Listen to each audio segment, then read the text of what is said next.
Let's work. Yo, it's go time, showtime, never backing down time. One shot, yo, make it count, yo. Crunch time, shine time, make this moment my time. Get a grip, yo, ready, set, go. We bring the thunder. Bring the thunder. Let's work. Bring the thunder. Let's go. Bring the thunder. Let's work. Bring the thunder. Let's work. Yeah, it's my time, yo time. Step into the spotlight. Get lit, yo. Let yourself go. High time, high time. Gotta go big time. This is it, yo. Never take no fight time. Grind time. Take it to the street time. Turn the roof off. Get loco. Game time, win time. We gon' bring it home time. No regrets now. Let it all go. We bring the thunder. Bring the thunder. Let's work. Bring the thunder. Well, good evening and welcome to Mountain Bears. I'm Aeson, and of course with me tonight is the techie with the most, Techie Joe. How are you, darling? I'm doing pretty good. How are you this evening? Oh, I'm almost evil and frustrated because, That's just because you just got back from the grocery store just a little bit ago. I hate going to Walmart or Kroger on a Friday. Yeah. Well, and it depends upon where you are sometimes, like how bad of a situation that may be.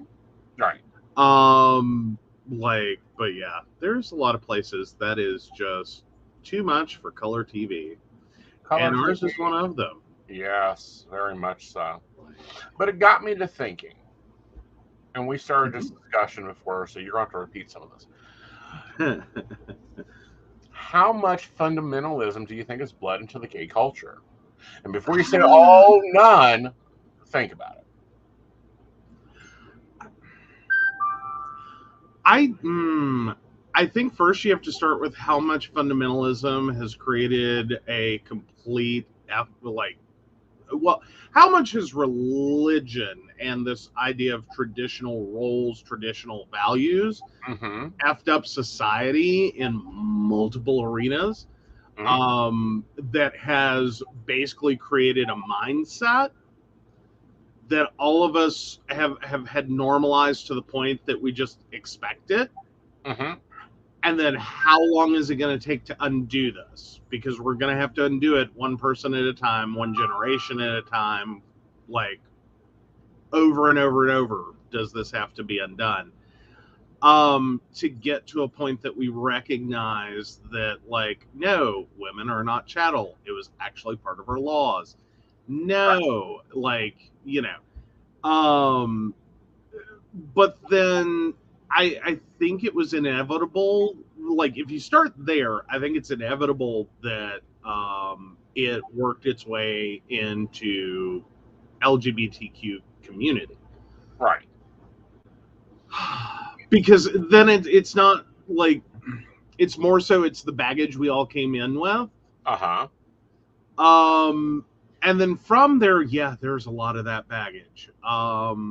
And it's typically bigger and uglier from what I've seen. Like you were saying, it was like a tops and bottoms thing. Masculine, feminine. Yeah, some of it's that. But I really see the delineation a lot sometimes in like age disparity relationships. Not saying that everyone, and wealth disparity relationships, that when you have a relationship that has and I'm not saying it's everyone, no, but it's one of the things to look out for and to be careful of. Right. Is that sometimes when you get into a relationship with someone who is older, someone who has more money, you occasionally run into some really more borked ideas, like older ideas of how that relationship should work. I can give you that. Yeah. Like, I can give you that one. Hey, Devin. Hey, Shannon. It really hit me hard because, of course, it's Friday. So we have two things that occur here on Fridays Mm-hmm. in the city in general.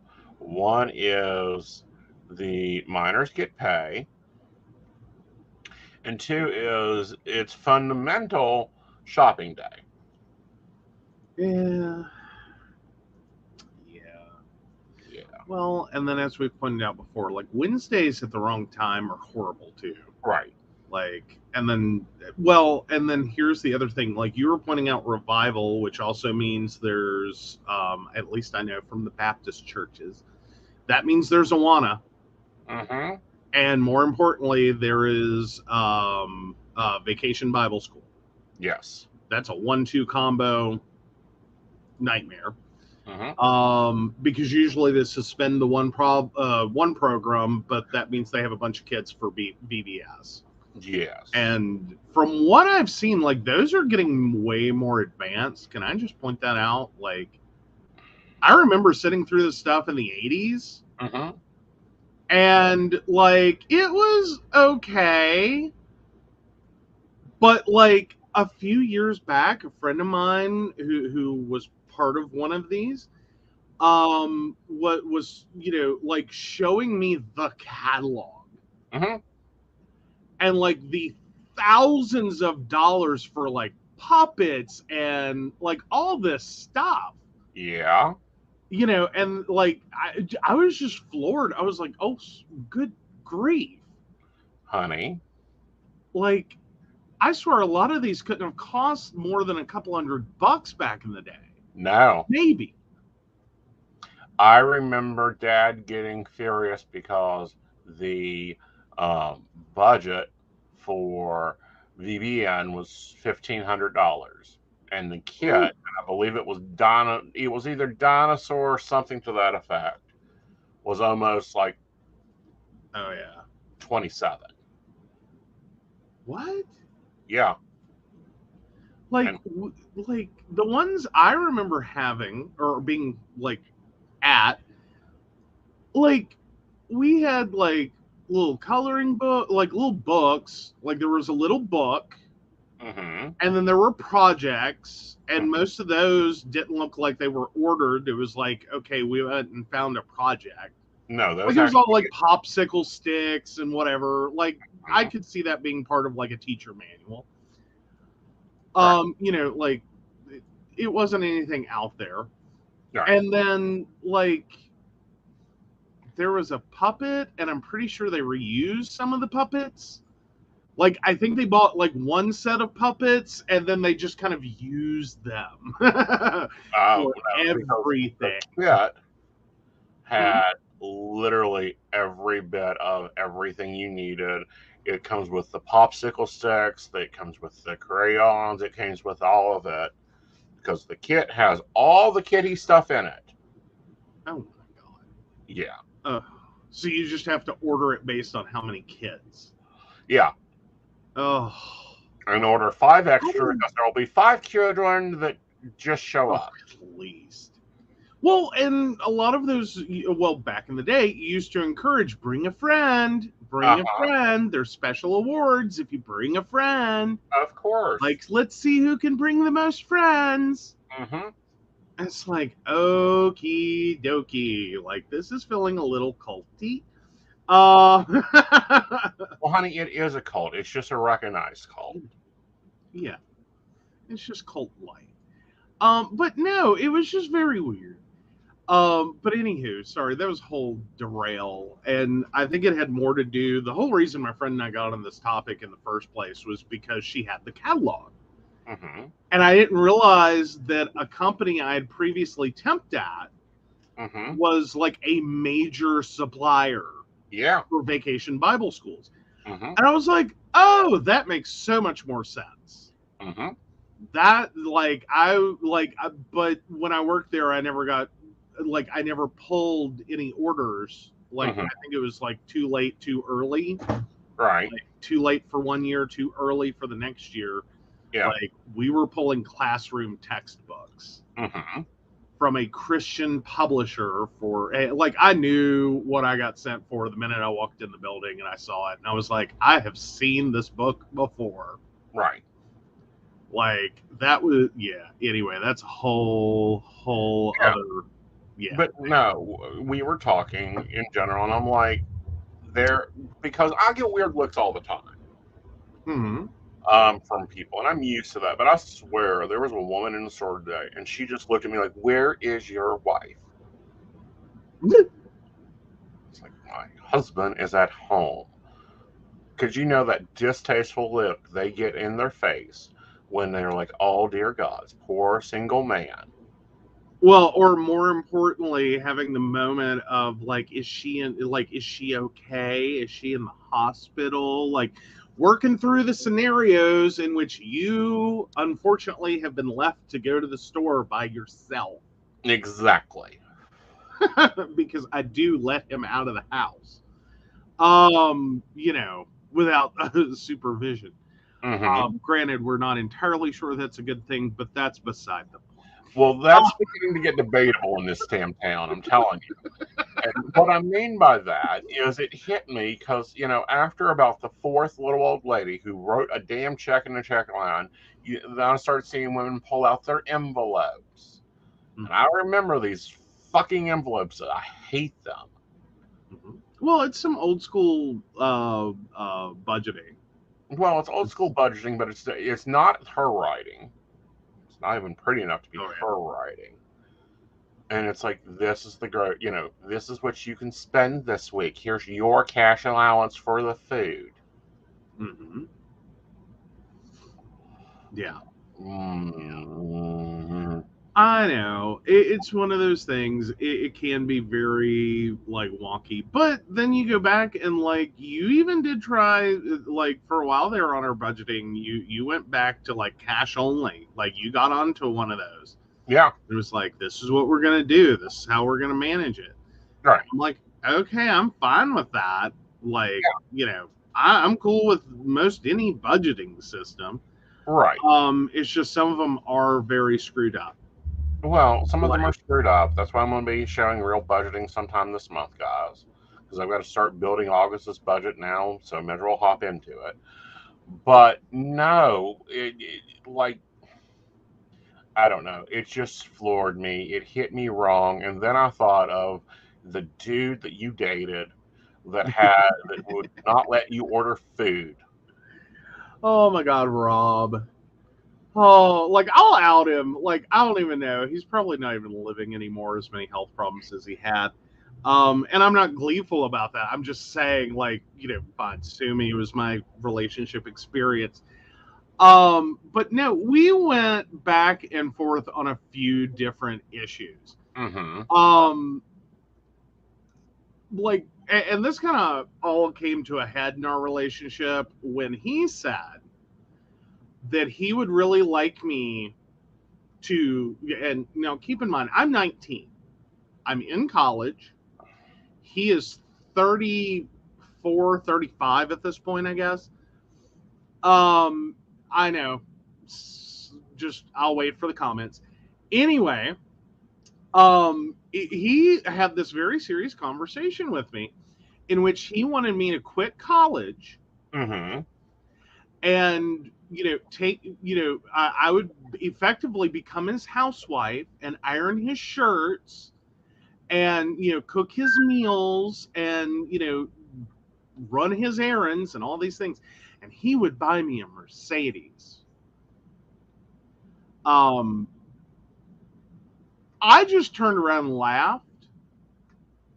I said, so basically you want me to become my mother? I was like, that ain't ever happening. Right. Like, no. If I never worked in my field, I wanted the damn degree. Mm-hmm. Like, I could do whatever I wanted to afterwards, but I was getting the damn degree. Right. One. Like, I had a high school diploma, meant I could get a job somewhere if I needed to. But moreover, I was getting the college degree because I wanted to make sure it was a good job. Well, true. But here's the other part of that was like, and it hit me, was the salad debate. This fucking salad. I was in the salad line and when I say line, it's because it's revival in West Virginia. which means all the fundamentals and their 3,000 children go to Walmart on Friday, and the husband sit in the car. Lord help them if they have to go into Walmart. Of course. And they send their little wives in to do their grocery shopping with their horde. And I do mean horde. Yeah. We're not talking 3 or 4 kids. We're talking 9, 10, 22. Yeah. But no. The salad thing was its own experience. That was like, this should have been an early red flag that we were going to have problems. Mm-hmm. Demon horde, basically. But no. So he had a favorite restaurant. And this was a Japanese steakhouse, and I will forever remember it. And I actually like their food. But he was absolutely enthralled by their damn salad dressing, their house salad dressing. It was a sesame ginger salad dressing. And I don't particularly like sesame to begin with. Like, I'm not huge on it. I like ginger, but I'm not I already knew from other experiences I don't like this dressing. Mm-hmm. Like, I generally don't like this dressing. I wasn't really in the mood for it that night. So like, he ends up ordering for both of us, and it's fine. It, like, we had kind of pre-discussed a little. Like, I was thinking, like, what's good here, because I'd never been. And so I was cool up until he said, and this house dressing on both salads, and I said, no, like, I don't like sesame ginger. Mm-hmm. I'd prefer like Italian or literally any other dressing you have. Mm-hmm. And he overruled me and was like, just try it, you might like it. And I'm like, this is gonna be an interesting date. Okay. I tried it. I hated it. It was everything I thought it would be. Mm-hmm. The rest of the meal was good. The like, everything else went okay on the date. And because I hadn't eaten there before and I didn't know, I was okay with the fact that he just went ahead and ordered, because like, we had talked about it. Right. Or so I thought. Like, it just so happened we were both interested in the same item, is what it turned into. Up to the salad. And this continued to happen. Mm-hmm. Like, yeah, this continued to repeat itself. Yeah. And so then we got to that one conversation. And I was like, this will not work. Right. Well, but no, my whole thing with this is and I was talking to you, and we see it all the time. Straight acting, masks for femme, and then we see it trickle down into them relationships where there's always one that is like making all the decisions, and the other one is just ramp rod, putting up with his ass, and I do mean putting up with his ass. Yeah, and I think we have to draw attention to some relationships just work that way. Yeah. Like, and that's cool. If that's what you signed up for, if that's what you wanted, that's great. Right. I like, y'all go be happy. That is awesome. Right. But then there are times where it literally is like, it is a relationship problem. Right. Like, y'all are like fighting this.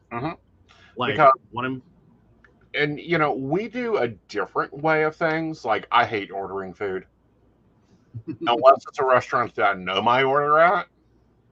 I have my standing orders. I love that. But we go someplace new. Now at my age. B, I get really annoyed with waitresses that can't keep up with my order. Yeah. So I go, honey, just fucking order. I'm trying to answer this chat. I've got 4 messages waiting on me, and you're asking me what I want to eat. Just order the food. Well, and there's some other issues there too. Like one restaurant in particular has a 1-2 combo because we've started to notice your night vision isn't as great. So low light situations and reading are a nightmare for you. And there's one restaurant in particular that's been the issue. Is between their, I believe the font they're using is Papyrus for their menu. If it's not Papyrus, it's close to it. It's that one that looks like ancient Egyptian text. No, hieroglyphics. No, it's not hieroglyphics. It's that weird, funky 90s font that should have stayed in the 90s. Yes. Papyrus or whatever it is. They're using that at a really small size and a wide spacing.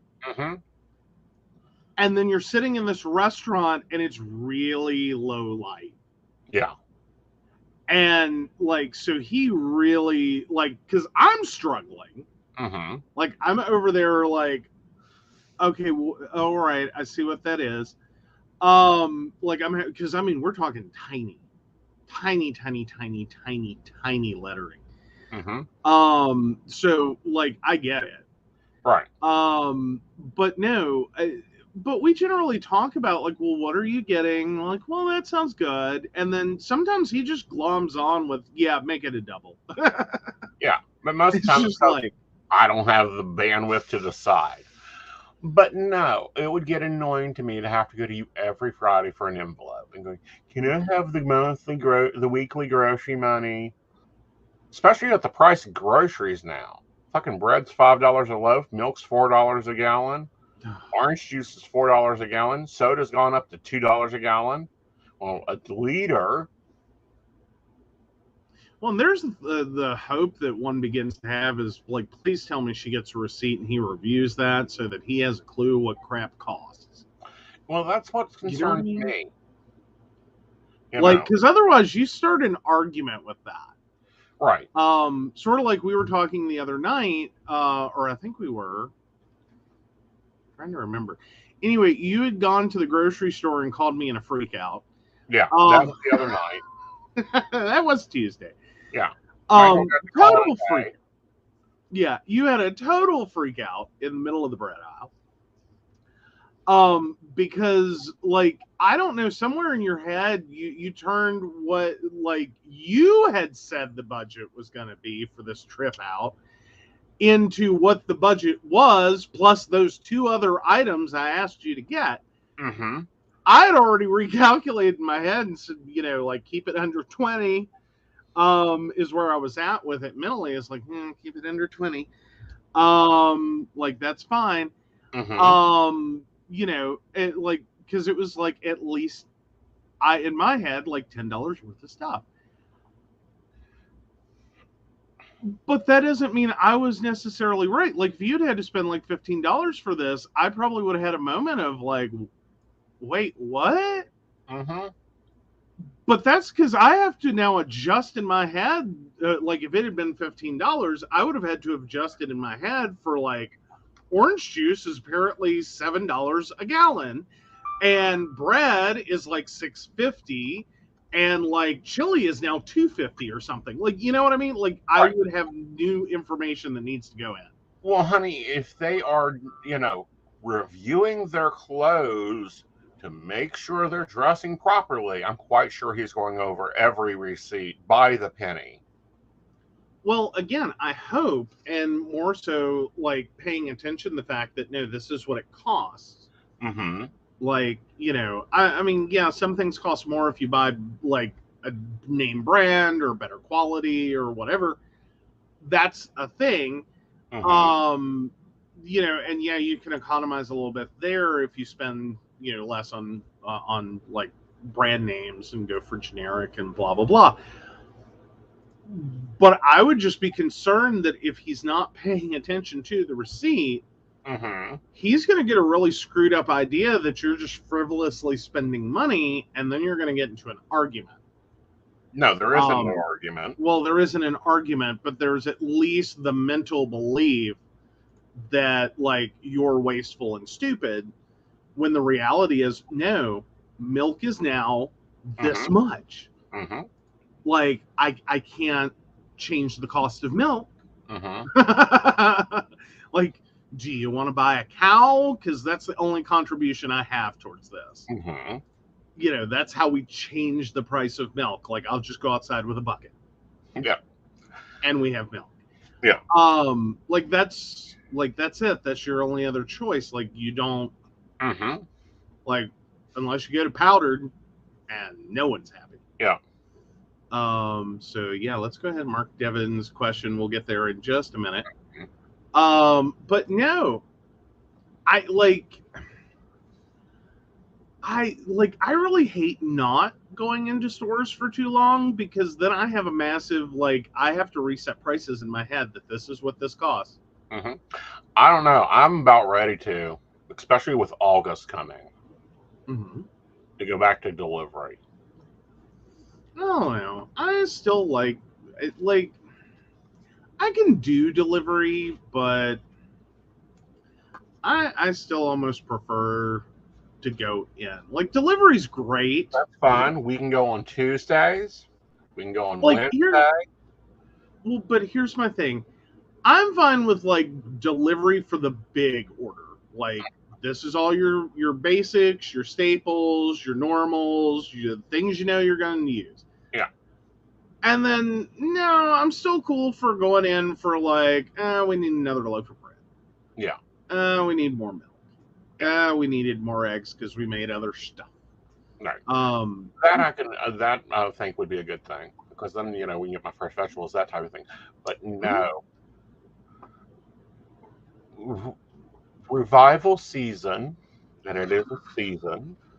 It is. And we don't have the Jamboree this year, but we got Boy Scouts Camp, which is a mini Jamboree. Yeah. Jamboree is 2023. We're booking a vacation. You say this every year. Every year. Big, and for legitimate reason, honestly, in the area that we live, like, I love electronics. I love computer systems. I love data and information like you would not believe. What I hate are people who have massive, giant systems and they don't fucking listen to them. Every effing year, we go through the same scenario. We know it's coming. We know when it's coming. They publish it online. It's not a secret. No, it's an all-point warning. Yeah, it's a couple of different events, but the biggest one is the Boy Scouts are coming on this date, and we go, okay. And what we know, the information we glean, is please stock up before they get here, because we are going to be screwed for at least 3 weeks. Because our local stores are going to take a massive inventory hit. And there's a couple that pre-stock and they're still, they can't stock enough. They don't have enough store. Well, what I don't get is why they do not pre-buy, as in they order from the companies and have it delivered. Yeah, that would be lovely, wouldn't it? But no, each, like, these little Boy Scout troops, they all have to send someone out to go buy shit. Right. And they buy the same things. You cannot find a paper product of any variety. Paper towels, toilet paper, you name it, it doesn't exist. You cannot find any paper goods. You know, your napkins, your paper plates, your utensils, your cups, your bowls, your sauce, whatever. Right. All of that's gone. The canned food aisle is decimated. The bread aisle just doesn't exist anymore. It's a hollow, vacant area. Like, every year, the water's gone, the sodas are gone, the milk's gone, the juice is gone, all forms of juice. Snack foods is hanging on by a thread, and it's literally like beer nuts. You know, like anything a kid won't eat is Mhm. all that's there. Right. And that's a short list, side note. No, we go through this every year, every single year. And multiple people, multiple customers have gone to customer service and been like, why the fuck do you let this happen? Why? Do you not pay attention? Yeah. Like, I can tell you what's wrong. And they're like, yeah, we know, but the system won't let us override. Yeah. Because someone in corporate Mm-hmm. won't listen to the fact that their store is trying to tell them, look, we get slammed every year. We sell out of all of these things, and it takes you 2 to 3 weeks minimum. Like, God knows, the panini, I thought we were all going to starve. Yeah. Before they got restocked. Yeah. I really did. It was absolute, and it is every year. It's absolute insanity, and it's like, could y'all please, just please, listen? Mark it on your calendar. All right, let's take Devin's question, and then after that, let's talk about some mail the Ohio senators got. Oh, fun. All right, so Devin, March 1678. I was working at my friend's house cleaning yesterday, and I think there was an entity watching me. Was I correct?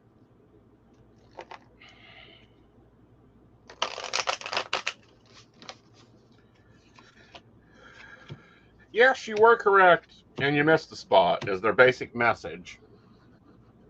You missed a spot? Two of Wands, watching and overviewing where you're going with things. Oh, fair enough, fair enough. All right, so let's cover People Magazine's article. I found it hilarious. I think it's great. Oh yeah, you were loving that one. Devin says they are messy. All right, well, speaking of messy, that's a lovely segue. 25 Ohio Republican state senators were sent poop in the mail. Quote 1, just another crappy day. Oh, so the packages which were mailed from a Cleveland post office were intercepted by the State House and Cleveland and Akron post offices before reaching the senators. Unfortunately. Yeah. I think we all know why. Some of their comments are hilarious.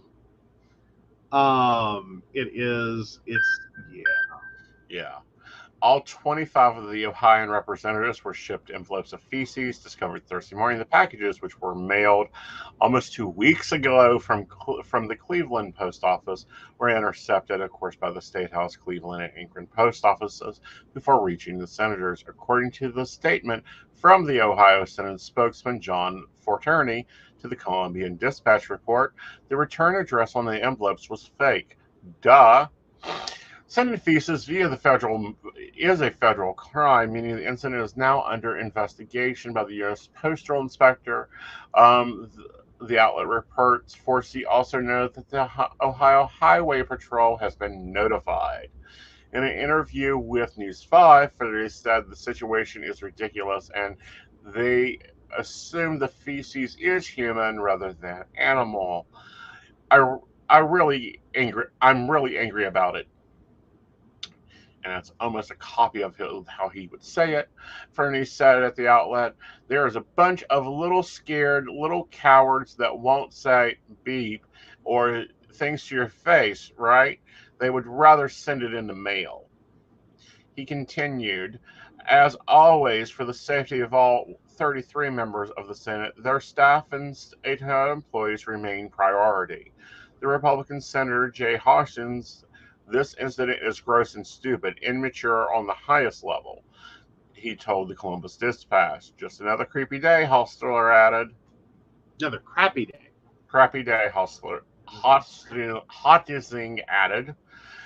Speaking to News 5, State Senate Christian Rogers said, she's trying to understand. There are other things going on, and I don't want to make myself seem like the victim, she said to the outlet. Understand that people are very passionate right now. Republican senators recently passed a 6-week abortion ban following the Supreme Court's decision on Roe v. Wade last month. This is a highly charged and emotional issue. There's passions on both sides, Roger said to the outlet, but we need to engage in civil discord. Yeah, it's kind of hard to have civil discord when you think some people don't deserve autonomy. Mm-hmm. That's just me, but you think there's good people on both sides. Not you, I mean they. Yeah, I don't. No, the state is now determining if heightened security measures for policymakers will be required moving forward. Last month's 6-3 viewing of the federal Supreme Court reversed 50 years of precedents, giving states power to pass their own laws around abortion. Since the decision, Arkansas, Kentucky, Louisiana, Mississippi, and South Dakota has already banned abortion in their states. After putting trigger laws into place, the governor enacted following the SCOTUS ruling. Protection has since erupted around the country, and President Biden, 79, has spoken out against the ruling, which he calls the realization of an extreme ideology and tragic error by the Supreme Court. Take over. Oh, sorry. We know what Roe v. Wade done.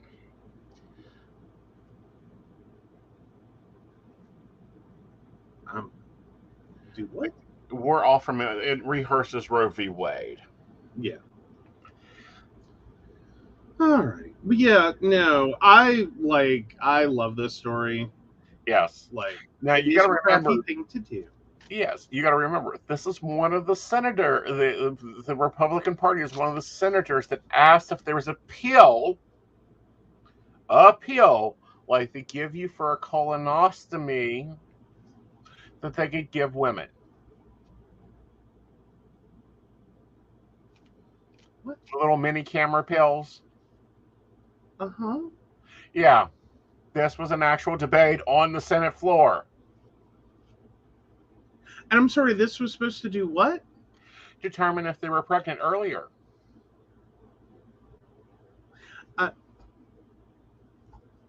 I'm sorry. That means someone does not have enough health education to realize that the digestive system and the reproductive system are not the same. They're also the ones that were debating whether atopical pregnancies could be successfully reinserted into the woman.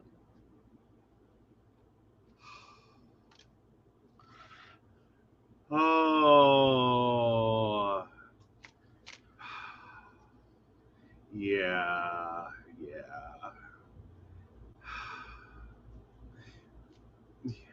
This is why you should not have your medicine controlled by your politicians.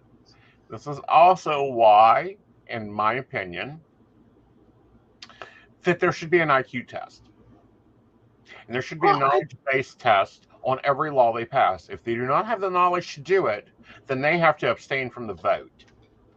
Well, okay, I don't know that it has to be an IQ test per se. I think it's more so about, do you understand the fundamental issues, the fundamental science, the fundamental concepts before you get to vote on this. Like, please demonstrate a fundamental understanding of what the hell you're voting on and how that works. Because Speaking of Ohio, we have another article out of them as well. Yes. And it's very so connected to that 6-week abortion ban.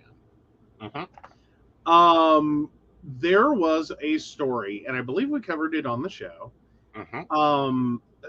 If we didn't, I think we meant to. I'm not sure which. Just trigger law. So there was a story that came out of regarding a 10-year-old who had to be transported out of Ohio to, I believe it was Indiana. Yeah, they had to go to Indiana. Yeah, they had to go to Indiana because she had been raped Mm-hmm. and was, as a result, pregnant Mm-hmm. to that rape at age 10. And nothing in Ohio law after the because of the trigger law was allowed for her to have this pregnancy terminated. Mm-hmm.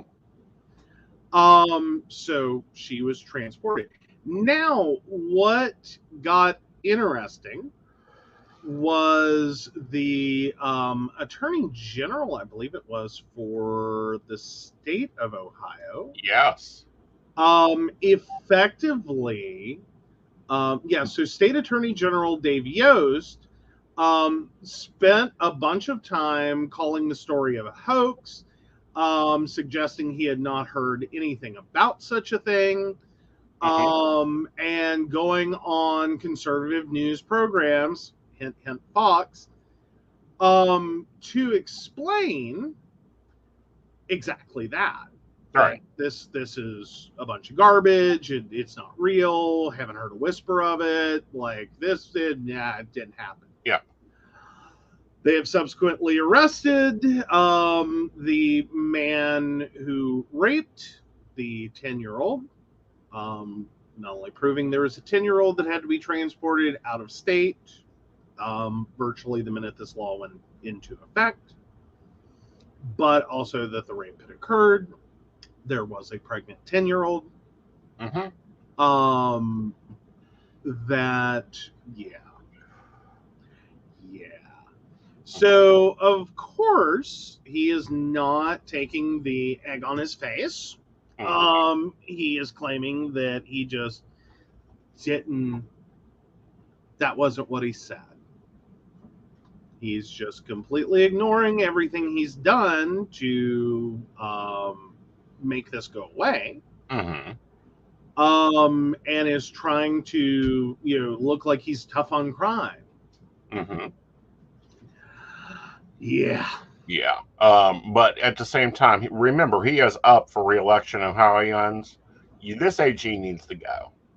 Okay? The only thing he has said is, my heart aches for the painful suffering by this young child. I am grateful for the diligent work of the Columbus PD for securing a confession and getting this rapist off the streets. However, Yotes' Democratic challenger in the fall election, Jeff Crossman, blames his 65-year-old opponent in a statement to the Daily Beast on Wednesday. After implementing a 6-month abortion ban without exploitations for rape or incest, Dave Yost rushed to get himself onto national television to criticize the story of the 10-year-old rape victim, calling it a farcity. Crossman continues as a state representative. Yost must immediately apologize to the young girl, her family, and all Ohioans, and start working to roll back harmful policies that help make these terrible tragedies even worse. Crossman added. In 6 week, not 6 months, 6 week ban. Yeah. Which, quite frankly, that's a short window. Mm-hmm. To find out whether or not you are pregnant. Mm-hmm. Especially for one that's not normally something one expects to find in a 10-year-old. Mm-hmm. Part two,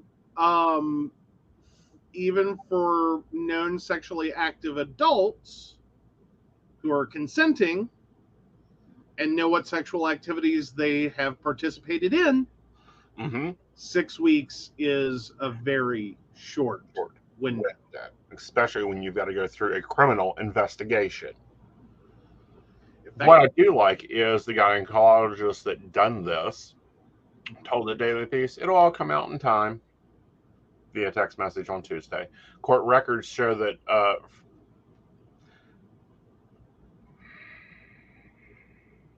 the defendant Fuentes is being held on a bond of $2 million. The judge said he was considered a flight risk, and given the brutality of the crime, a high bail was necessary to protect the child involved.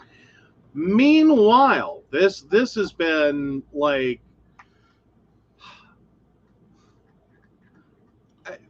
it is the wildest situation over in conservative newsland.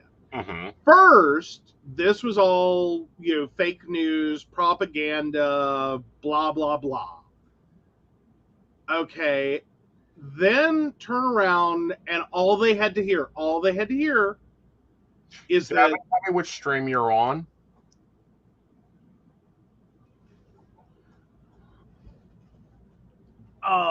but all they had to hear was that he was from Guatemala, and now it's turned into a border debate.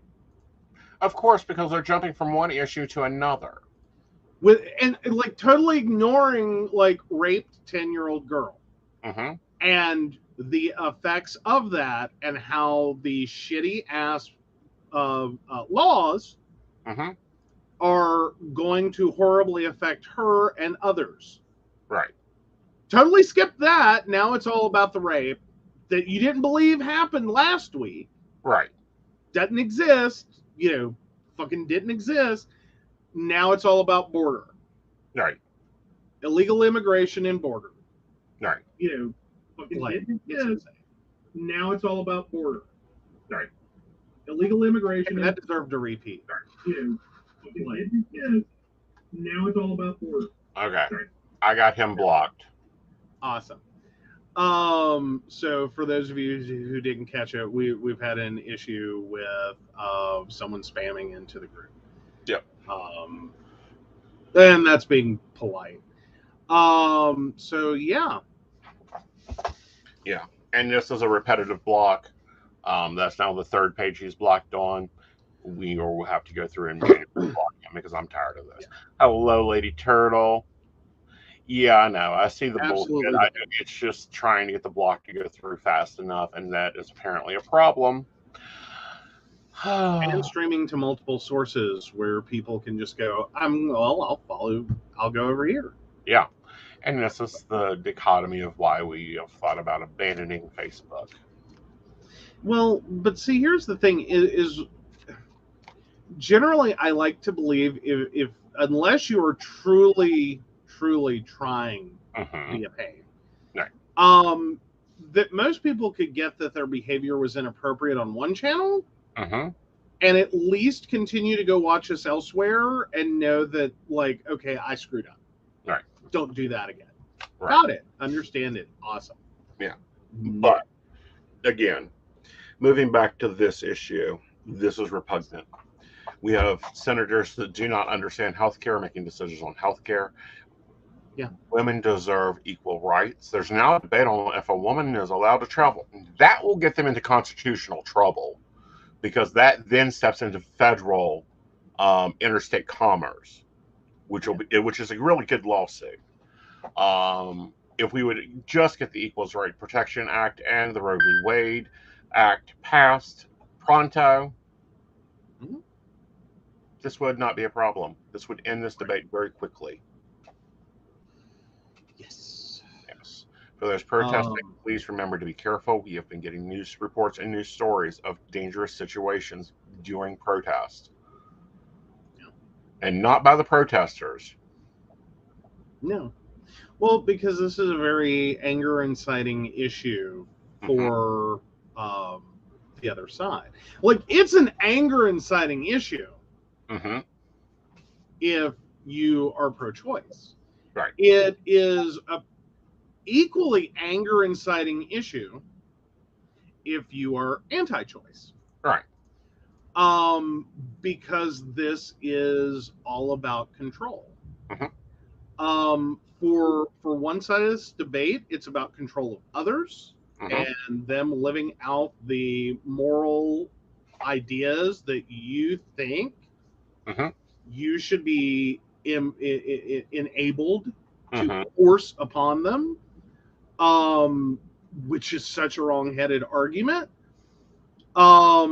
versus literal control of one's own body, life, and medical decisions. Right. I mean, how far are we going to go back? Are we going to go back to 3 AD when doctors had to have little dolls of females and point to the dolly on where you hurt? Am I going to, if my sister decides to get divorced, going to have to go to her doctor's appointments to make medical decisions for her? Manage her bank accounts, make all legal and financial decisions. Because that's unfortunately a lot of what tends to be wrapped up in this, and why it is so scary. Because this isn't just about anti-choice on abortion. Yeah. Because if you look at near neighbors of the scriptures they're pointing to that justify their moral position on abortion, there's some ugly near neighbors. Well, see, here's the thing. There are scriptures about abortion. Those scriptures, however, talk of bitter water that causes abortion.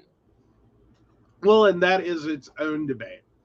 Is that technically there's nothing against abortion in the Bible? That's one thing. But where this is coming from isn't that section or not those sections.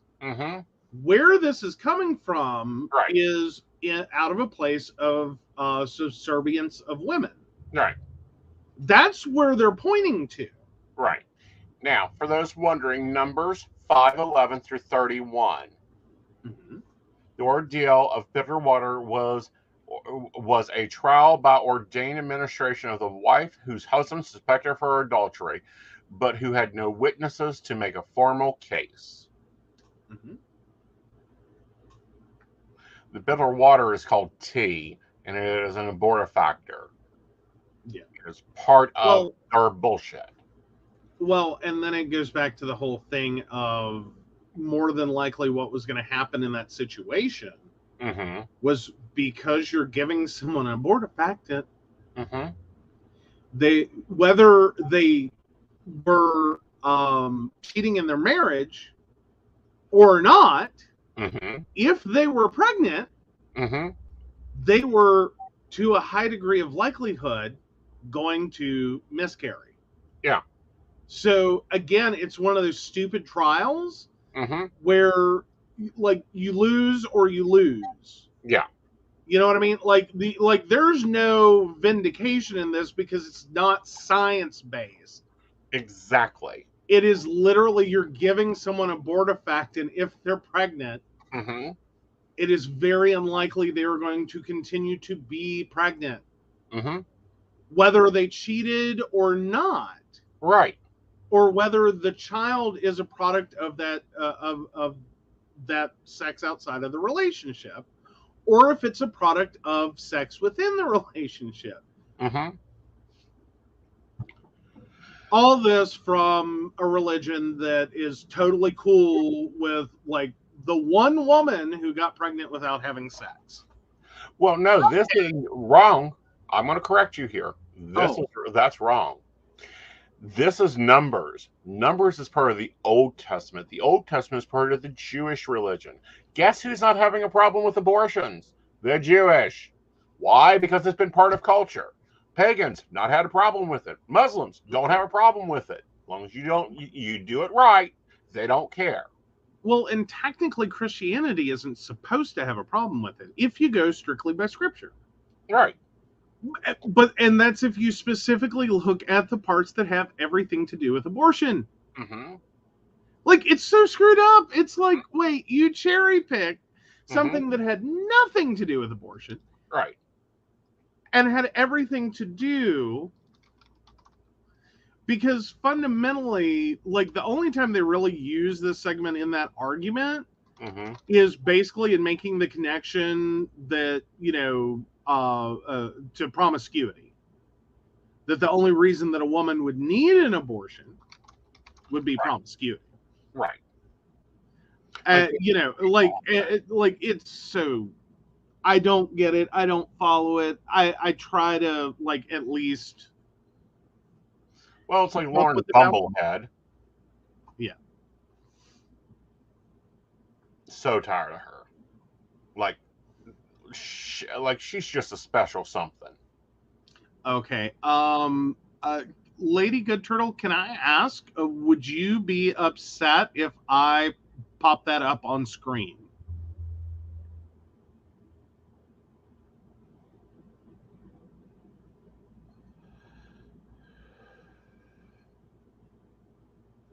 Actually, I will gladly give you advice. I'm going to give you advice on multiple levels. Okay. Go ahead and read it. I'm going to separate my advice, but Lady Good Tatter, please read. It's not a psychic question, but go ahead and read it anyhow. Okay, so we are protesting in Coshocton Sunday. We have a bully preacher coming with his Bible banger mafia. Any advice on how to stand in our power, stand on the truth, not be emotionally triggered? I have a jar of crushed beetles, and I'm not afraid to use it. Well, good. I'm glad you're not afraid to use them. I'm going to give you some other things and some things to think about. First of all, when all those ladies, before you take the battlefield, put on your armor. And what I mean by that is literally put on your armor. You're going to see yourself armoring up in total battlefield armor. Work on your visualization from now till then. Secondly, remember, you've got the spirit of the Morrigan and Hecate. They have already been called on for all this. So stand in that. Stand in your truth. Stand in the truth that they are wrong. They are not only wrong by their own religion, but they're wrong by many religions and many faiths. They're even medically wrong. Okay? That's first off. Second off, I want every woman wearing a red cord. Why a red cord? Red is the site of blood. Cord is the reminder of the hanging ropes from the witches' trials. Take that energy with you. Take the Goodman energy with you. See what you're doing in that same fight. Set your mindset to that same energy. Since we're getting on this topic, I'm seeing a lot of stuff. It's a lot of stuff in our religion. It's a lot of stuff that we have been fighting and dealing with and trying to subvert. First off, don't wear pennyroyal. Don't take pennyroyal. Pennyroyal is a pesticide. That's what it's always been. All right. Thirdly, you guys are protesting. I expect witches to be carrying backpacks. In those backpacks, you need 1 gallon, one of the little bottles of milk. You need water. You need a bullhorn. You need someone carrying Band-Aids. You need your east to be carrying extra water. You need your west to be carrying signs. You need your north to know the escape route.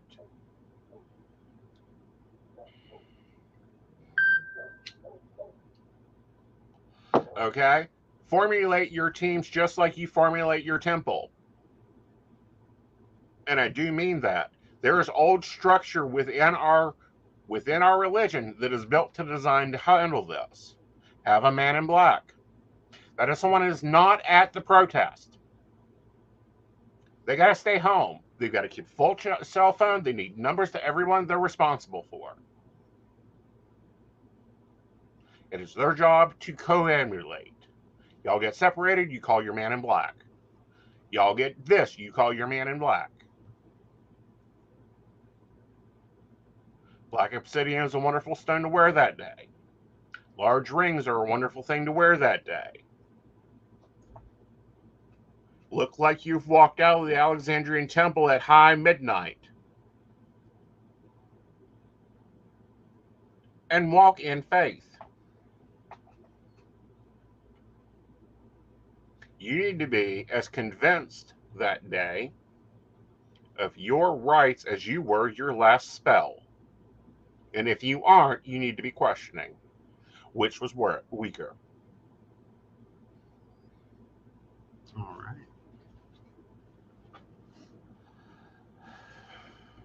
And of course, I'll light a candle. And of course, what? And of course, I'll light a candle. There you go. Hi, Natalie. Well, hello, Natalie. How are you, honey? Lady Girl Turtle says, yes! There we go.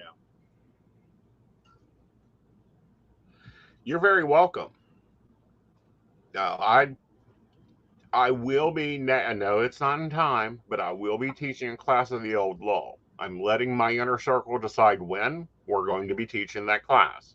But I will be publicizing the old law, and I will be teaching the old law, because unfortunately, times like this makes me question if we do not need them now. Yeah. Oh, very welcome, Lady Good Turtle. Very, very welcome. Very welcome. Very welcome. And anytime you need advice, anytime, just message me. When it comes to that, I do not charge. I'm an old bitch for a reason. By the way, do you know Amazon has bull horns that can be overnight shipped to you? I did not. Which reminds me, I need new batteries for mine. Did you know that you can fashion the bell of a bullhorn out of duct tape? I don't think that we're talking about the same thing. Oh, I think we are.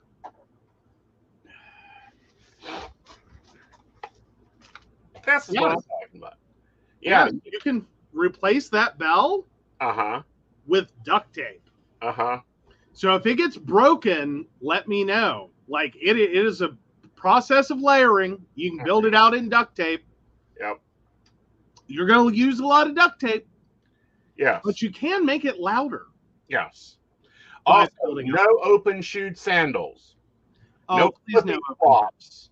You're going for a 5-mile hike. Prepare for it. Yeah. Wear good shoes, not new shoes, but good solid shoes. Like, wear the good shoes. Like, I don't mean wear the best shoes you've ever bought. This is not a time for Air Jordans. I mean, wear good solid shoes that you would conceivably go work out in, that are broke in, and that if they get totally trashed, yet do definitely try to wear pants. Definitely try to wear pants. Wear pants. It helps with abrasions, avoiding abrasions, because it's really easy in a protest situation that turns ugly. To be tripped, to fall, to run into things. You do want to treat it like a hike through the woods instead of snakes in the grass. You are more worried about concrete and cinder blocks. And I will say this, and I've said this to other ladies and lords before. You are ladies and lords. He is nothing but a preacher. He isn't even on your level. Why are you speaking to him? Long pants, not long shirts. Make sure you have more than enough fluid. Treat it like you're going to go do a construction site. Treat it like you're going to go do a pickup. Yep. And check in on the people around you. Yes. Like. Act like it. The comment was, we're fucking goddesses. Act like it.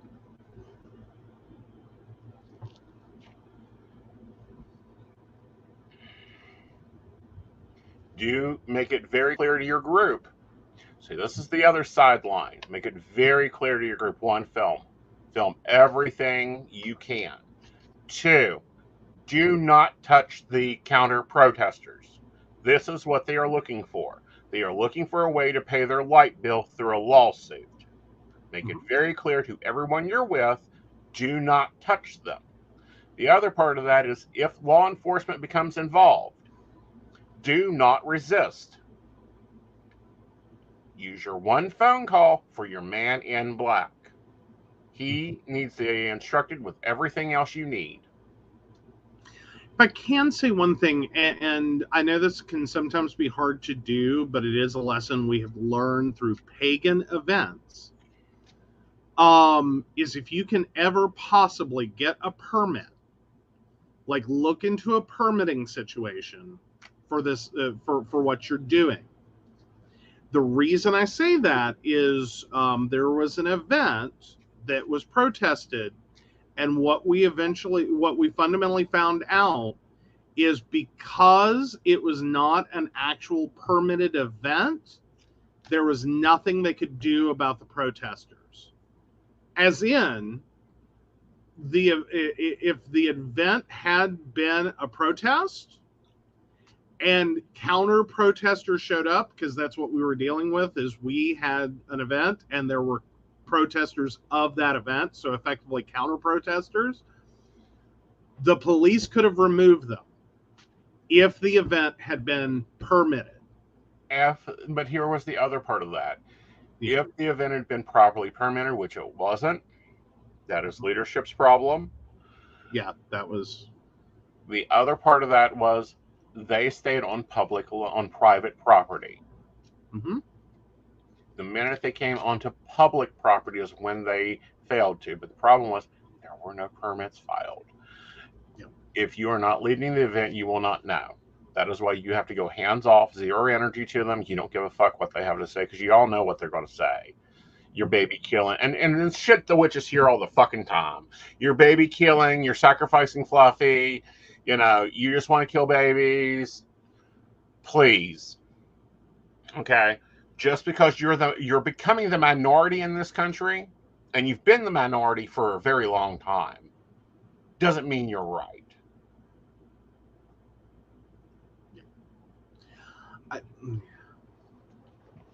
I I have so many issues with the arguments that get used. I mean, I would think all of this would be easy to understand from a perspective of not every pregnancy is some miraculous gift from God that is going to go perfectly smooth and there are no issues and no concerns and nothing to ever think about. So that one could at least accept the idea, because that fundamentally seems to be where the problem lies in trying to make this pro-choice argument to someone who is anti-choice to get it, is that they revert to this idea of abortion as birth control. Mm-hmm. And it's like, okay, I could fundamentally understand why someone would have an argument for against abortion based on that alone. Mm-hmm. But then there are all these other situations that you are throwing out. Mm-hmm. That you are throwing out pregnant 10-year-olds. Mm-hmm. What fucking 10-year-old has the body capability to bring a child into this world? One. Primary one. Mm-hmm. Should be your first concern. 10 Uh-huh. years old. That is not someone who should have a child. No. Physically. I don't care what your religious beliefs are. I don't care, whatever. The physical process of pushing out a child, of growing, nurturing, pushing out a child from this tiny little body Mm-hmm. should not occur. Right. This is a high-risk pregnancy. Yeah. This could kill her. Why can't you get that? And then, understand from there Mm-hmm. that this is not a black and white issue. There are many parts. Mm-hmm. And you don't have to agree with all of them. You don't have to love all of them. You Right. don't have to think this is the best idea ever. It doesn't have to be for you. Mm-hmm. But just know. Well, and then I've got other issues with this case. Yeah. Other issues. One, we have an attorney general looking like an ass and not even being able to eat his own dog food. It reminds me of Morrissey. I'm not sure when he's up for elect, but I'll get on his ass here soon. Yeah. 2, this case should never have been made news. This case should have been handled. 3, $2 million for him to sit for 3 meals in a day caught? I don't think so. Nor is this a border issue. This was one little girl's story that made it out. There are many little girl stories that don't make it out. 3, she may have life, and I do mean lifelong complications from this. And I'm not talking about the abortion. I'm talking about the rape. Yeah. Which is very quickly lost in this situation as it is right now. Is that there's already enough issues here. Mm-hmm. Already enough issues here. Fundamentally sentencing her Mm-hmm. to bring that child into the world.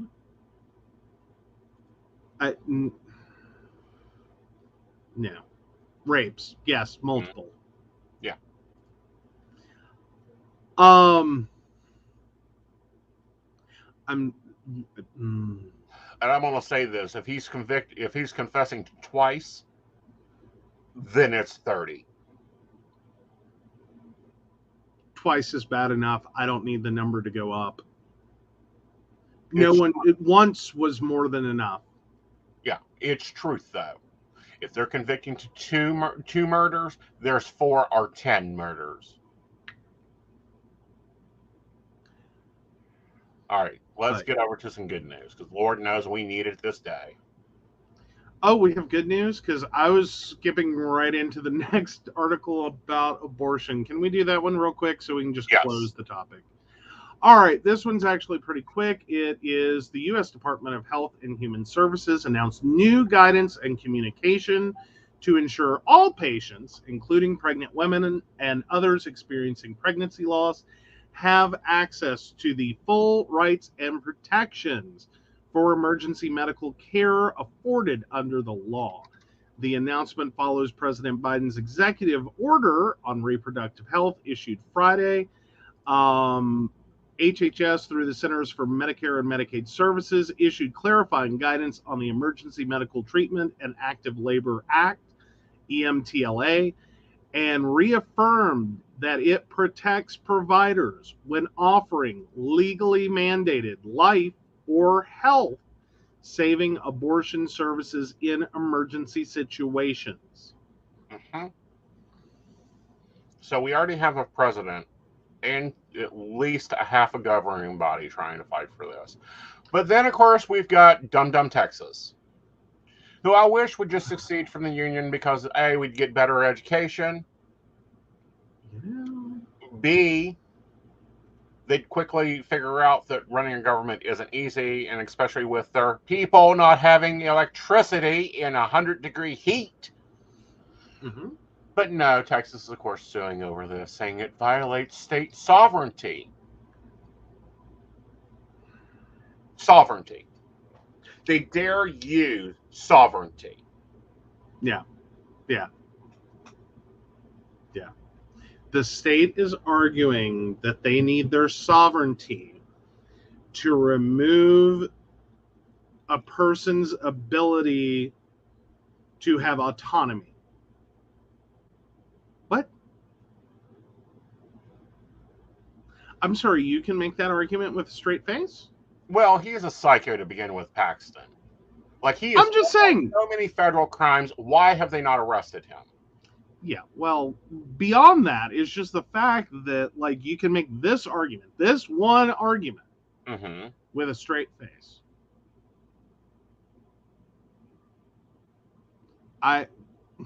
Boggles the mind. Yeah. Like, the mental gymnastics to be more concerned about the powers of government than the abilities of it and the rights and freedoms afforded the citizens. Yeah. Get it together. Politicians, please get it together. Right. And see, figure it the fuck out. This is the bigger thing. And I have to say it's genius. I don't know who came up with it in the Biden administration, but it's genius. Mm-hmm. Because the Biden administration has warned if a hospital fails to provide emergency abortion treatment when necessary, it could be fined or have its Medicare status revoked. Mm-hmm. Which, I mean, the fact we have to, like, but fundamentally, you're going to have states. This is the bigger concern, probably, and Texas may pull it. Mm-hmm. You will have states. I will guarantee it. Mm-hmm. That will risk and lose their Medicaid, Medicare reimbursement status on this issue. Yeah. I will guarantee if it's not Texas first, it's going to be a state. Exactly. At least one is going to pull it. Well, and I think they should immediately. I also think they should stop receiving federal funding. The minute they lose their Medicaid status, they lose federal funding for everything. Well, make it an all or none situation. Yeah. Well, here's the fundamental problem with that: is that this for a lot of Republicans, this is like threaten me with a good time. Mm-hmm. Please pull my Medicare, Medicaid funding so that we can, quote, get all the freeloaders Mm-hmm. off of Medicaid. Because that's how they're going to spin it, is that this is the best thing that ever happened to the state. Mm-hmm. Is because this will effectively remove the funding that allows for government benefit programs such as the ACA Mm-hmm. to exist. Right. And they're like, I can see a state level government making the argument, Mm-hmm. threaten me with a good time. Right. Please take it away. I'll guarantee if Texas loses its Medicare funding, 80% of their total medical bills, which is around 3.2 million, will be lost to that state. And if they don't have Medicare funding, then they're going to lose other opportunities. I also would love for the corporations in Texas to begin pulling out of their leases as soon as possible. Yeah. Like, let's show them like we showed North Carolina over bathroom bills. They lost everything there. Texas Big Houston Conference Center, cancel your conference. Yeah. Like corporations, make it, get it in your brain. The people that pay your bills are not the ones you're paying bills to. Yeah. Well, and fundamentally, that you don't have to keep supporting this level of insanity. Mm-hmm. There are other places you can go. Mm-hmm. Because that's what we keep getting told in this, which is an absurd argument and has been all along. If you don't like it here, get out. Mm-hmm. The problem with that is that's not how the world works. It's not how the world should work. Mm-hmm. There are a great many number of horrible... Did. Do what? That's the same thing England said to the Puritans. A little more nuanced, but yeah. They went to Holland. And then Holland said, oh, no, you ain't pulling your shit here. Get out. Yeah. So they came to the New World. Yeah. Well, but fundamentally, all it does is just keep sending the world... like, you end up with horrible things left to rot and fester. Mm-hmm. Because some group of people likes that. Mm-hmm. And then you never have a world that advances and moves beyond the absolute stupidity of like believing that people need to be owned, that people are property, that people are, inferior. Well, we like to bitch about Iran. You're hearing a lot of Republicans talk about Iran right now. What's interesting is in Iran, you're allowed 27 abortions per life. Masculine or feminine life. Okay. Strange they've put a number on it.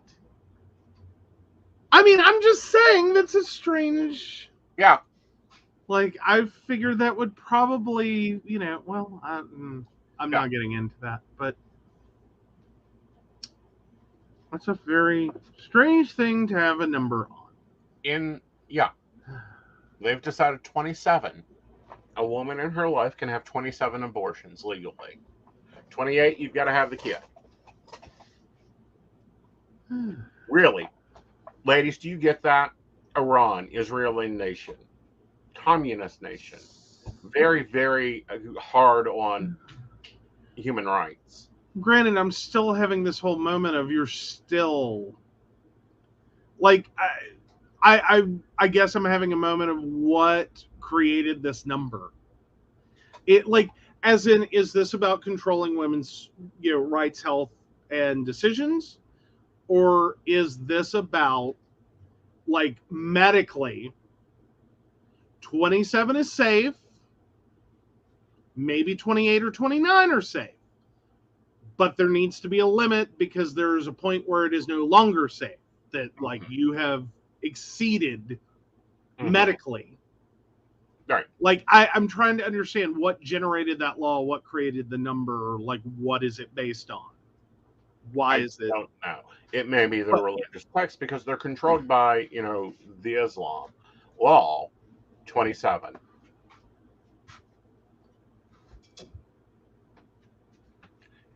A woman in Iran.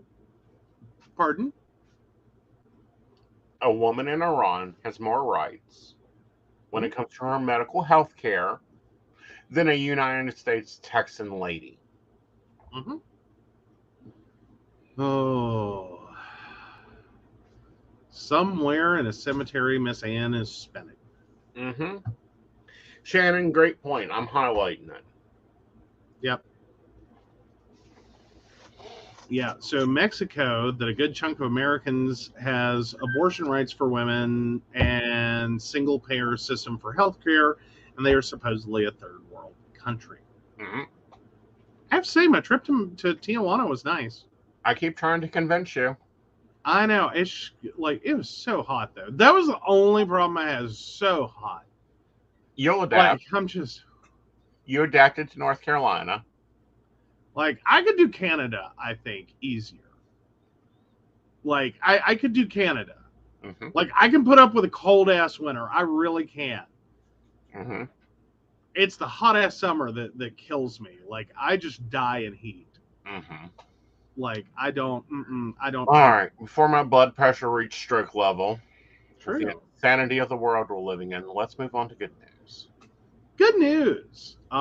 So National Guard sergeant searching for dog lost near Mason-Putnam County line is where the story starts. This was in West Virginia. A sergeant for the Indiana National Guard is searching for her beloved dog, who was last seen near the Mason-Putnam County line on U.S. Route 35.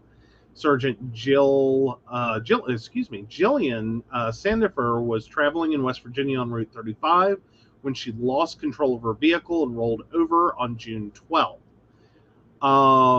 So Sergeant Sandifer's beloved dog Murphy got spooked by the crash and took off running south on the northbound side of Route 35. She gorgeous. So Murphy, a Sheltie, also known as a small collie or a lassie dog, is absolutely adorable. 1.5 years old and 22 pounds, and was, of course, quite skittish from the accident. Yeah. And to answer Lady Good Turtle's question, yes, they do have a single-payer healthcare system with 90% of their population having healthcare funded. The question was if Iran had a single-payer health system. Yes, they do. But no, Murphy is adorable. Murphy is finally safe. After being lost for over a month, they found Murphy. Yeah. Yeah, poor Murphy, but Murphy got found. Yeah.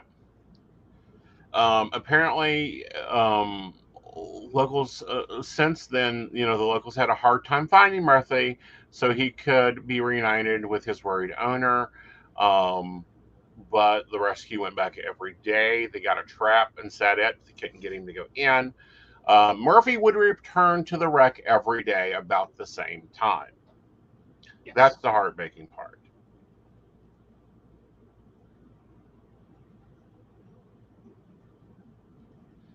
They were able, Murphy wouldn't go into the trap, as you know, and, this is the main reason I have Vlad, is he would not go back into his kennel. But Murphy finally lamented and went into the trap.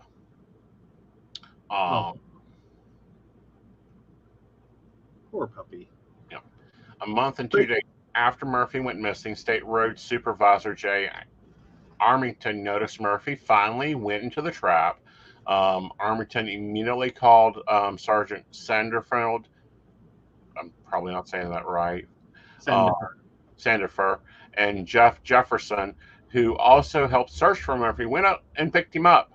And the pictures are just adorable. I'm going to see if I can, just share the picture. Or, no, they've protected it. Okay. We will try to do this, guys. Because he's just too damn cute. Oh, he's adorable. Oh. Yeah. Oh. Such a cute puppy. Such a cute baby. And looking great for being out for a month and 2 days. Mm-hmm. It looks a little skinny. Yeah. Looks like he might have lost a little weight. He's going to need some food. He's going to need a lot of food. But Murphy was later taken to Randolph, and her girlfriend is driving the dog to reunite with Sergeant Sanderfeld in Indiana. Concurrently, Randolph's girlfriend's aunt lives about 20 minutes from Sergeant Sanderfeld's Indiana residence. So Sergeant Sanderfeld will now have her beloved furry friend back before she is deployed with her unit in September. There we go. So good news.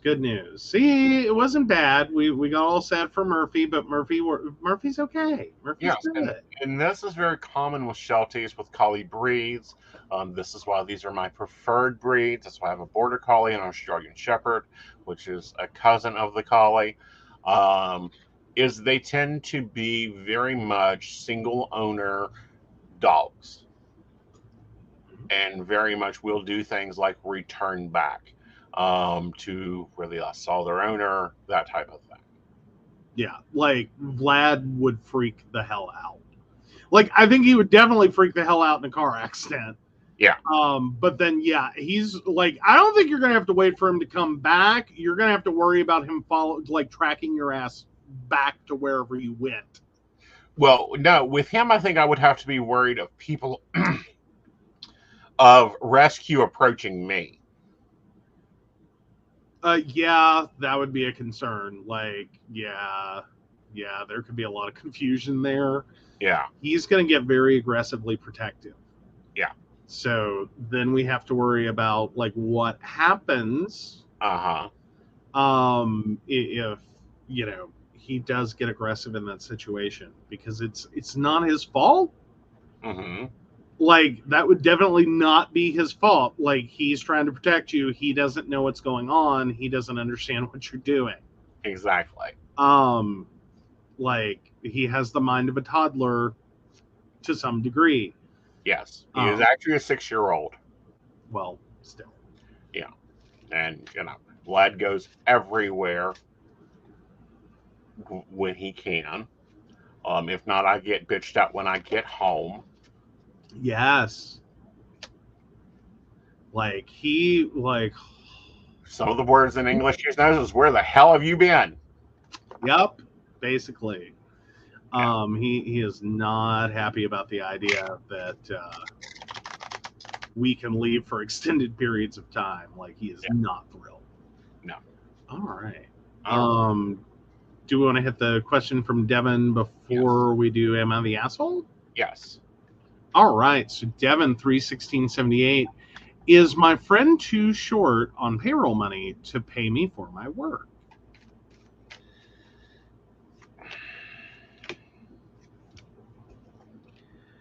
Yes, but I don't feel like that she doesn't have the money. I just don't think it's cleared. Like the transactions need to come in for her to cover it. Okay. So a little cash flow. Yeah. Like, money made. Money got to get there. Not quite cleared yet. All right, guys. Let's take a break, and then we come back for Are You the Asshole? Awesome.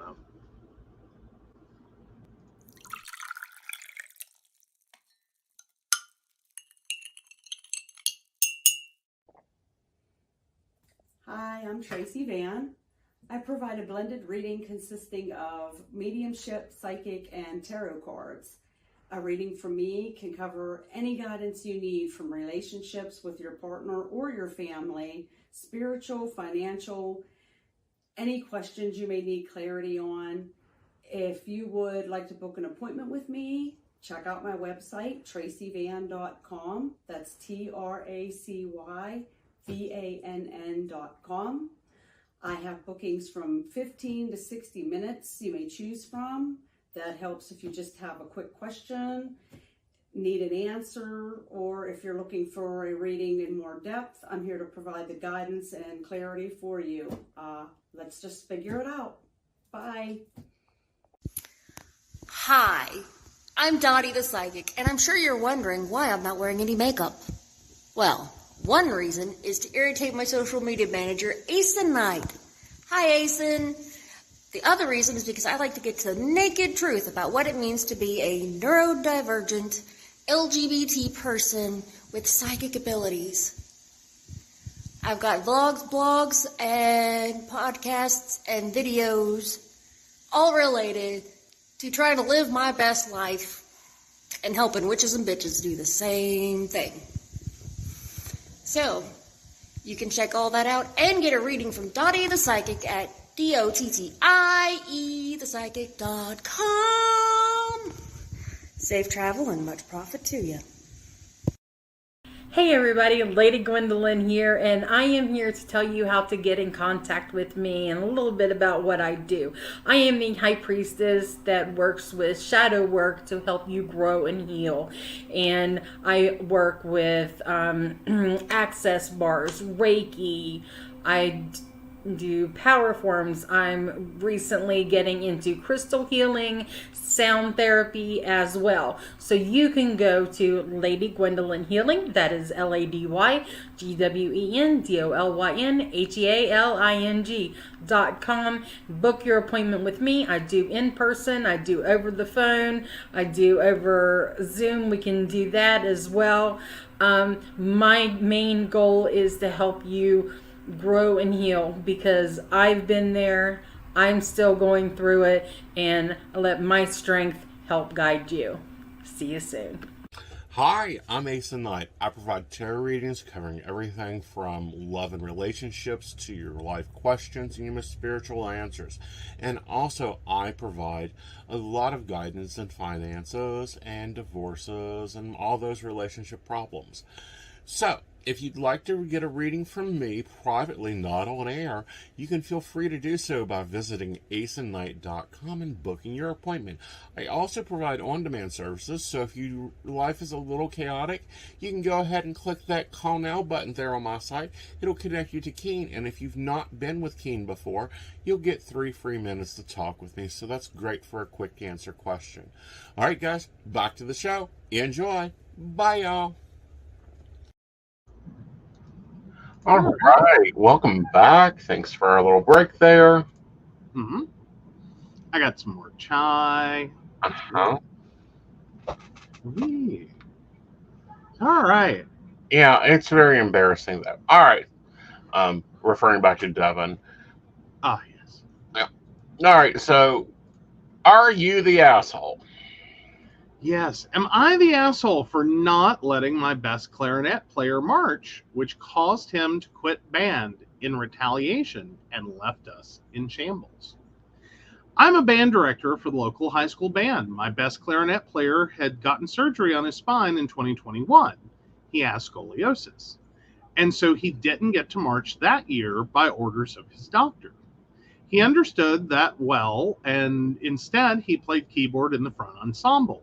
Although in reality, it was really the back ensemble since it was in the back of the field. So this year, his doctor said he could march again. However, our show this year is going to have a lot of visuals, which I think could be difficult on his body. And his doctor had no idea of that when factoring in his judgment on the matter. He came by my office the day of kickoff weekend, a weekend in the first weekend of May, where we teach freshmen how to march and review all the marching fundamentals, and told me his doctor said he could march. He asked me whether he needed to stay at the high school for kickoff, where the horn line was, or go to the middle school, where the color guard and percussion were, and that he would prefer to march again this year. I told him I'd email him later, and he responded with a thumbs up and went to lunch. I emailed him later that he was going to be in the front ensemble again because I didn't want him to hurt his back or anything with the hard visuals. I wanted to keep him healthy. He was upset. I learned from a fellow clarinetist that he had also intended to try out for the clarinet solo in the second movement of the show. Later that day, I asked the percussion director if he was at the middle school, and apparently he wasn't. So we start band camp next week, and I have been informed by the other clarinets that he quit in retaliation for me not letting him march. Now we just lost our best clarinet player, and not only that, but the other 2 synth players quit too because they had become close with him over the past year, and they decided to join him in quitting. I've been at a loss for words as this is his last year. The assistant band directors are conflicted on the whole thing. We have no synth players, and none of the other percussionists are able to do the sound effects in the show as they are already playing instruments. Am I the asshole for not letting him march to protect his back, which caused him to quit in retaliation? Okay. No. Not at all. You're protecting him. See, I have to go to the other direction on this one. Is you're the asshole, man. Like you're like you totally are the asshole. I get like I don't think he's a bad person. Let me clarify that. I don't think the band director is a bad person. I understand why he did what he did. Mm-hmm. Like I understand your good intention. Mm-hmm. But here's the problem. This isn't your body. You are not a medical expert. You do know what the show contains. Mm-hmm. But you had an opportunity Mm-hmm. to work with this student and see what they could do. If honestly this was going to be too much for them, to work with them to find that out instead of making the decision for them. Mm-hmm. I think it was a very like asshole dick move to decide this on his behalf Mm-hmm. without him, Mm-hmm. despite what his parents have said, Mm-hmm. what he has said, what his doctor has said. And while the good intent was there, and I understand that, to me, this screams a lot of the problems we see with ableism. In that you look at someone with a difference of ability and you start deciding for them what they can and cannot do Mm-hmm. without actually finding out what they can or cannot do. Well, see, Because if you, yeah. my view of it. Mm-hmm. This is a very drastic visual movemental thing.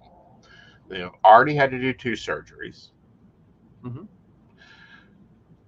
He will most likely go through more. Putting him in a position where it's like, oh yeah, I guess go do whatever. With him being a teenager, Mm-hmm. puts the band and him at risk. But I would still say it wasn't his unilateral decision to inherently make. I mean, yes, he's the band director. He does make the final call, Mm-hmm. which it looks like this kid respected, but respected at the extent of, then I don't want to do this. Right. Like, as in, that's why I'm here. Like, what I take from what this kid did is, like, he last year understood very well, his medical situation, Mm-hmm. and was more than happy to be in back ensemble, front Mm-hmm. ensemble, whatever we want to call it, because it made logical sense, and Mm-hmm. he knew that he couldn't march. Right. But this year, before you even gave him an opportunity Mm-hmm. to like run through the routine one time, Mm-hmm. you said no. I understand wanting to protect the kid, but at some point you have to realize that, like, give him a shot. I don't mean force him. I don't mean, sit there and just let this kid hurt himself. Mm-hmm. But you couldn't let him go through it one time to see, okay, let's see how you do. Let's see how you feel. Let's see, if this works for you. Mm-hmm. And then we'll talk about options. like whether you continue to do this or if you were more comfortable and I'm more comfortable with the idea that you go out of marching. Like, I think that's fair. And I think that's what this kid wanted. Well. And needed. Yeah, that's like me planning a roller coaster vacation. You've been out of surgery for 2 years. You should be able to do roller coasters.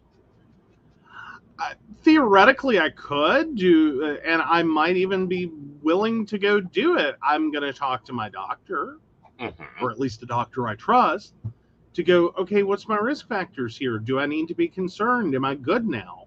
Right. Or what's my level of risk? And then I will make a decision.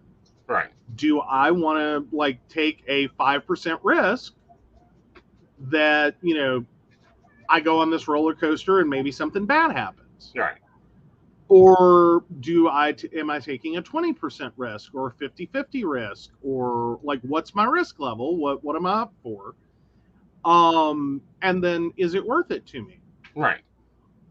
You know, and maybe I don't do a whole roller coaster vacation, but it doesn't mean that I never get on another roller coaster again.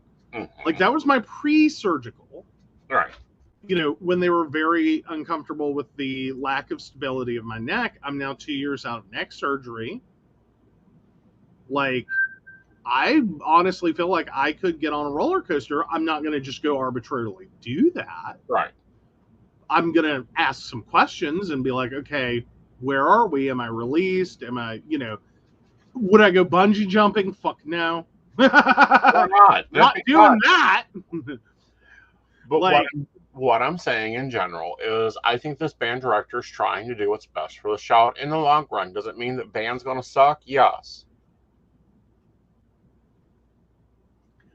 I mean, I don't think he should be persuaded by the fact that others left in making his decision. Like, that's extortion. Don't do that. Right. Like, don't just, you know, cave on this because you lost people. Right. Reformat. Which is what you're going to have to do anyhow. Especially when they're like rolling on grass, doing flips. You know, this is a very visual, like they're going competition gold. Is what it sounds like, potentially. Yeah.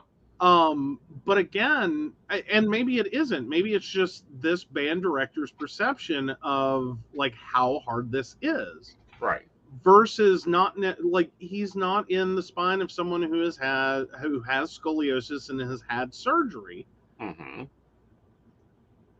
Maybe it's not that bad. Maybe it's, you know, it's a push. Maybe it's something he needs to work on some physical therapy. But is that something you should just walk away from and be like, you'll never march again? Right.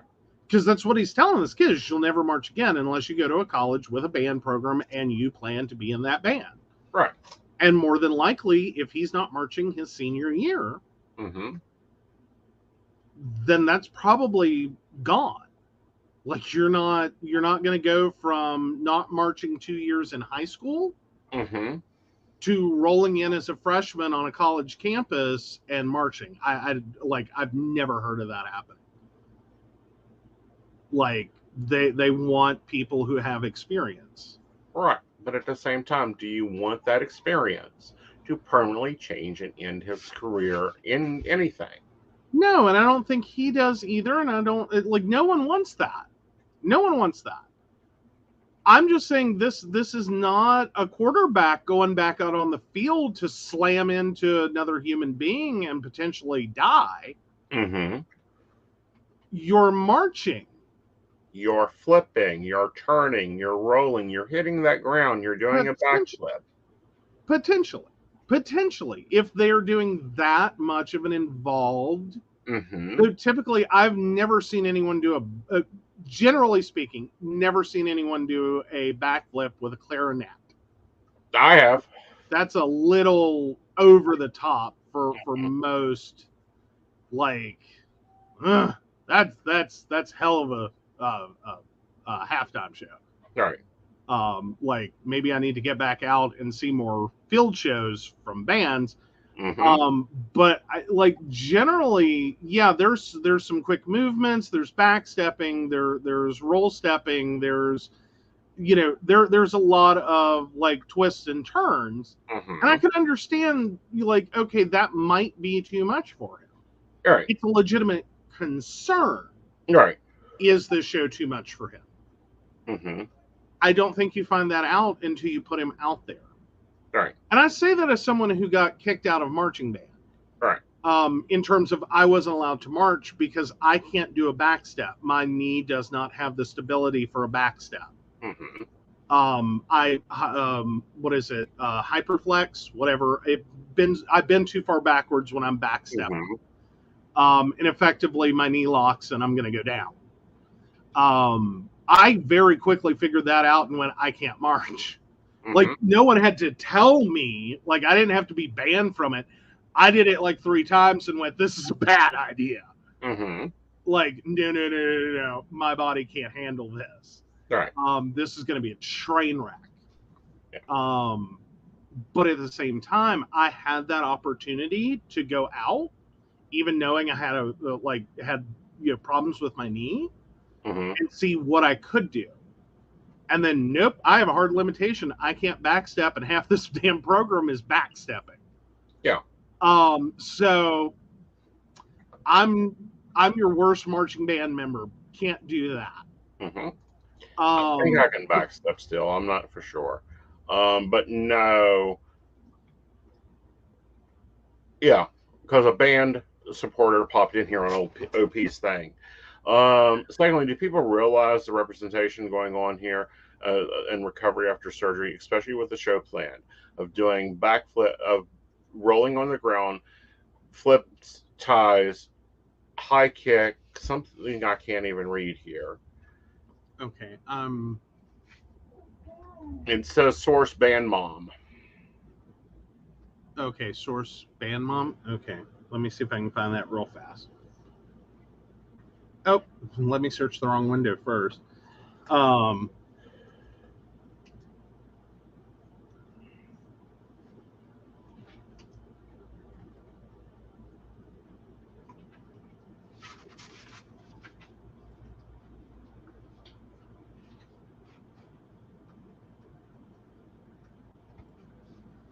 Okay, ex-band member with scoliosis here. It's part and parcel to my autoimmune condition, so it wasn't as bad as a teen, but it was there.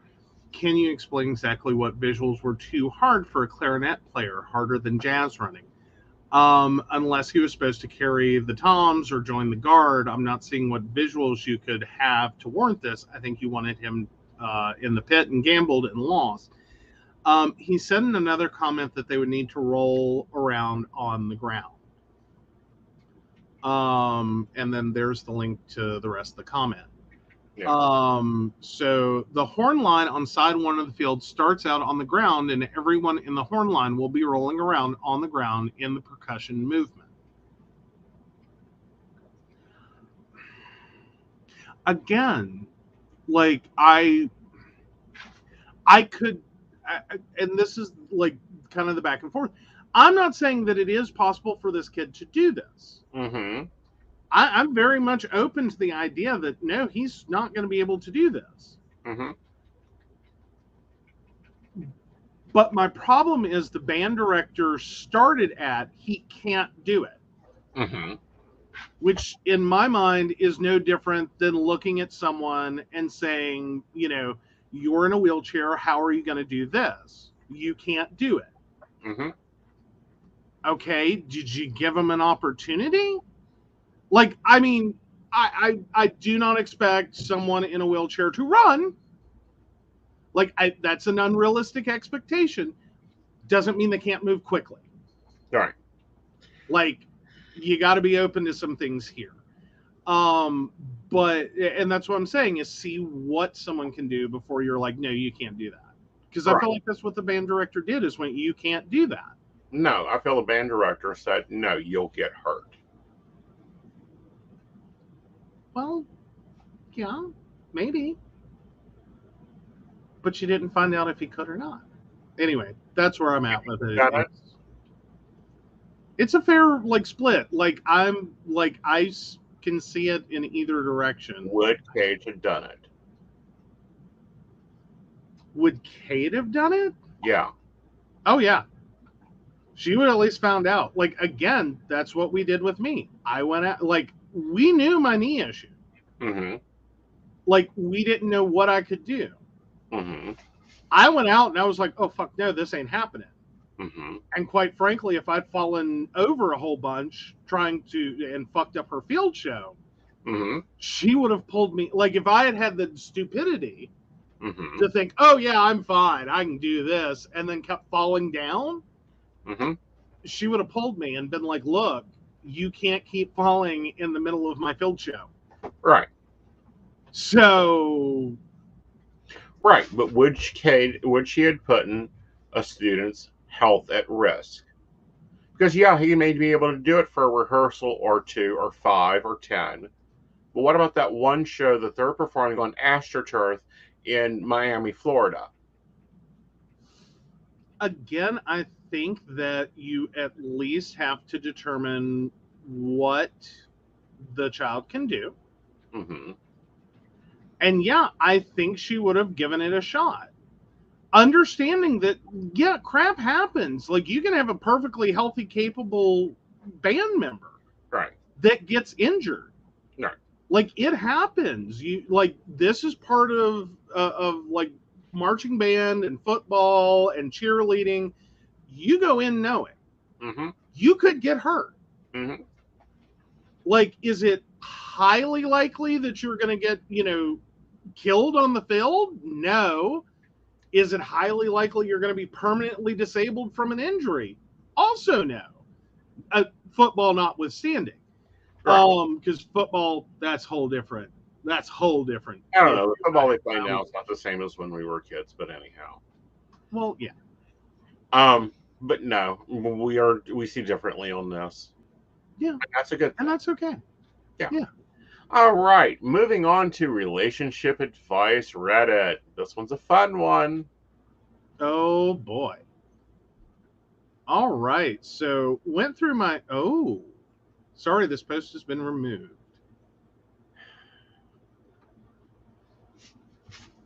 All right. Went through my husband's saved Reddit folder and it crushed my self-esteem. I know it's wrong to invade someone's privacy by looking through their phone. And he hasn't ever done anything suspicious to cause me to do this. I was already feeling down and just decided to dig my hole a little farther, I guess. Whatever. So the entire folder is filled with hundreds of NSFW pictures and videos of busty, petite, big, endowed goth bitches.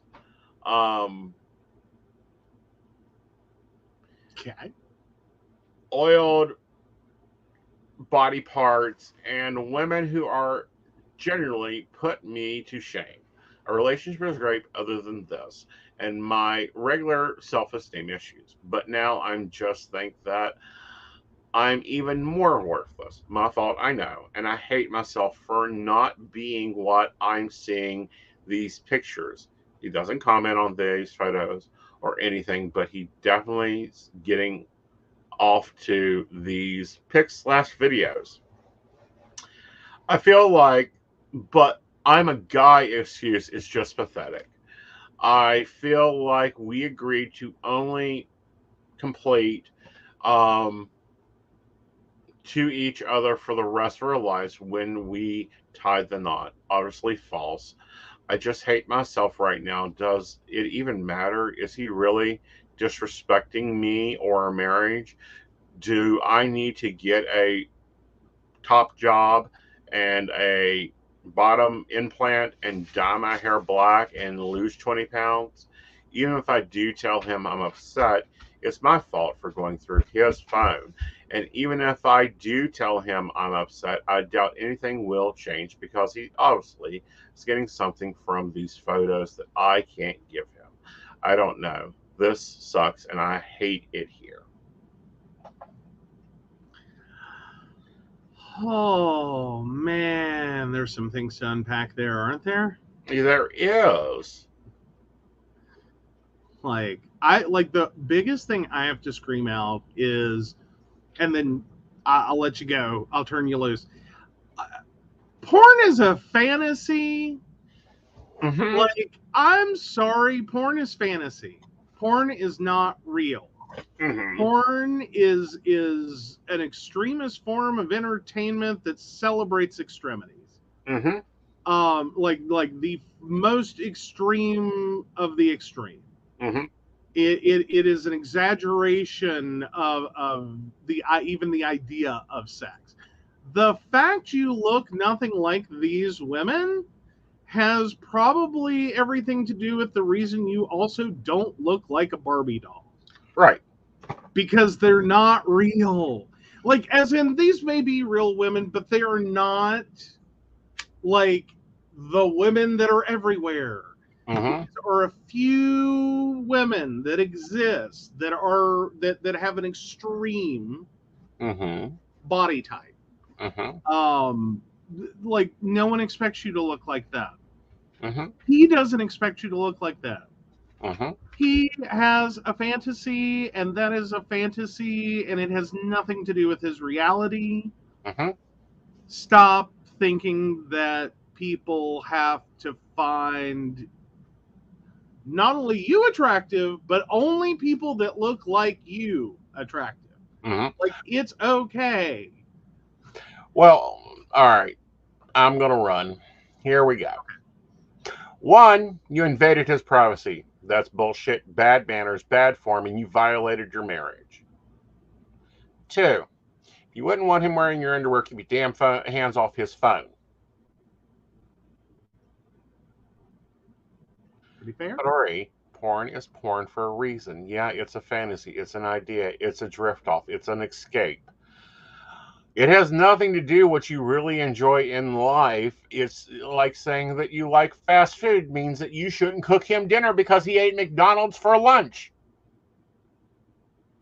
3, if that destroyed your self-esteem, honey, you need to go fucking buy some new self-esteem because he's with you and looking at these pictures. Do you think that he cannot find that model? Like, obviously he can. They may not want him. Promise you, there's a model out there, and we got it. We've had problems with this. We've had problems with this. Okay. How have we had problems with this? All right. You constantly think that when I'm making determinations and things that we need to do and assertive statements that I'm wanting you to go, yes, sir, and hit the floor. Well, I do, like, I will say this, and I think anyone who knows you will agree on this one, is you just have this tone that matches a lot of people's definition of the word sir. And, like, you knew from the beginning. Like, not me, not, no. I'm not looking for a daddy. I'm not looking for a sir. I'm not looking for those things. Like, that is not a interest area I have. But I do have, like, this is going to sound really, really bad. If you could just say it in a tone of voice that sounds like, I don't know, you like, kids, don't try this at home. This is an actual recommendation, but a comparison. If you could take a hit of helium before you said it, I would be fine. My problem is you have the voice, and it immediately triggers in my head, and it's like, oh, no, you didn't. Like, you know better. You know better. And it's like, I know you know better, but still I'm having this reaction of, this is not what I want to be doing. Right. Like, no, we're not. No, we're not getting into a boy daddy fantasy here. No. Nope. Like, want no part of this, not happening. Right. but that's my unfortunate mental trigger, and I've had to get used to it, and it's gotten better. It has. You at least don't start shaking steel when I bark. But yeah, that's usually in rage. Like, what the hell? Like, I was having a perfectly good time. And then you fucked it up. No, I'm talking to the grocery store. Like, I'm having, like, have y'all seen the TikTok video? And it's great. I laughed. I find it hysterical. Where the woman is talking about her husband comes in and cracks his belt behind her, and she unintentionally, like, moaned. And then her, like, I think 15-year-old called her a pervert and ran out of the room. And then her other two kids are debating, like, why'd mommy make that sound? And what's a pervert? And she's like, Jesus, take the wheel. I can't do it. Okay. I'm having the inverse of that. Like, I'm not having, like, the moment of, like, oh, I'm not having that. I'm having the inverse where it's like, what? Like, that's like the reaction I'm having is like, oh, no. It's like, no.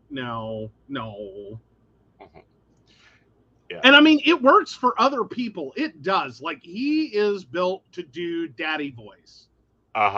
You are built to do daddy voice, and I understand that other people dearly love it, and it is great for them, and it hits an emotional place, a mental place, a sexual place for them that is amazing. Because Donald Duck does not sound like daddy. Like, you got to have a voice for it. Okay. Like, there's just some things you cannot do if you don't have the voice for it, and that's one of them. And I get it, and it's amazing. It's awesome. It is like the sexual equivalent for me, however, of like cold water. Cold water can be very handy. Not for me. It's like someone turned the hose on the dog. Like, that's how it hits me. That is not a fair comparison. And here's why. It's not a fair comparison. Here's why it's not a fair comparison. Have you seen our dog with the fucking water hose? Fair enough. One will look at you like, are you having a stupid moment? Do I need to go alert him that you're having a stroke? The other one will go, playtime! And that's the effect. Yeah. But here's the thing. Yeah. She, in her mind, somewhere made up this idea that he only likes steak and potato for dinner, and that's it. No. I will correct what you just said. She got informed by society that he was only supposed to like steak and potato for dinner and nothing else forever, so help him God. Like, because that's where this starts at, is we tell people. You, like, this is a major part of, like, this whole purity culture thing. And saving yourself for marriage, and your husband's supposed to be the only one you're with, and, you know, you're the only one he's supposed to be with, and blah, blah, blah, blah, blah. Is we create this idea of this one true love, and, like, you're supposed to be all there is. Like, this is the one thing. It's like, this is your steak and potato for the rest of your life. Right. Sorry, continue. Exactly. And that's when it's like, what? What planet of the imagination said that you're supposed to be his total package? Because Lord help us if Joe is supposed to be my total package. He's got some changing to do. We've got to get him in leather. We've got to, take him to Tennessee. We have to get him down to Knoxville to get him measured for proper collaring. I mean, there's so much level of, and then he's got to figure out terms of endearment that are beyond him, because they're not terms of endearment. God. I'm sorry to say this, but it would be easier and faster to break up. It would be easier and faster to get like the 10 models I want than for me to find one. I know, right? But no, I'm just like, no, no, and I'm sorry, I just started laughing the minute you said I had to get fitted for leather. I'm like, this is gonna be so damn funny. I'm gonna look like a damn white ass, pale ass minion in leather chaps. That is what that would look like. Chaps and a harness on a minion that is like washed out. That is what I would look like in leather. Like, that's how I see it mentally. We're sending you to Bosley. No. And then we got to figure out what color hair I want you this week. No. That's what No. I'm saying. Yeah, no. Well, and I'm sitting here doing the actual reaction of like, fuck now. And then we got to get dental implants done. What? Well, so that you'll fit into the imperial scene. You don't have long enough canines. Oh, no. No. Exactly. Your husband felt enough to be committed to you and has enough love with you to have a great relationship with you. You don't need to be his everything. You're not his all-dressed chips from Canada. Get over it, lady. Get on. If you want to get a boot job, then by golly, go get you a second job. If you want to lose 20 pounds, the gym is open 24 hours a day at Anytime Fitness. They have nice workout equipment. Get moving it. But that's if you want to do it.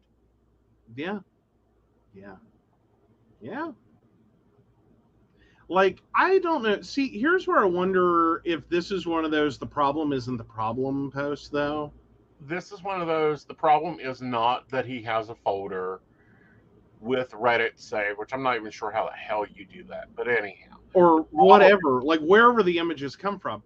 No, what I mean is like, and no, that's not the problem. That's so not the problem. But I mean, is this not about so much about like this, but this is the socially acceptable thing she can say. I snooped through his phone. Like, and let's talk about how fucked up that is the socially appropriate thing you can say. I was snooping through my husband's phone and found the following. And then this is socially appropriate to be like, is he, like what's going on? Should I feel emotionally trapped? Or is it that you are already encountering other relationship issues? Like the frequency of your sex life has diminished. You feel like these women are replacing you because they are. Because this is becoming a sexual outlet and y'all are having less and less and less sex. Like, is that where this is?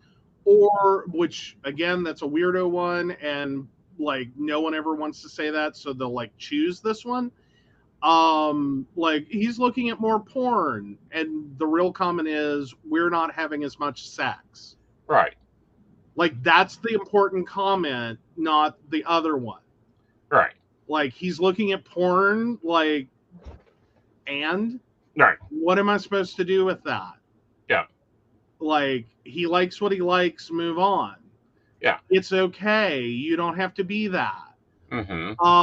It's fine.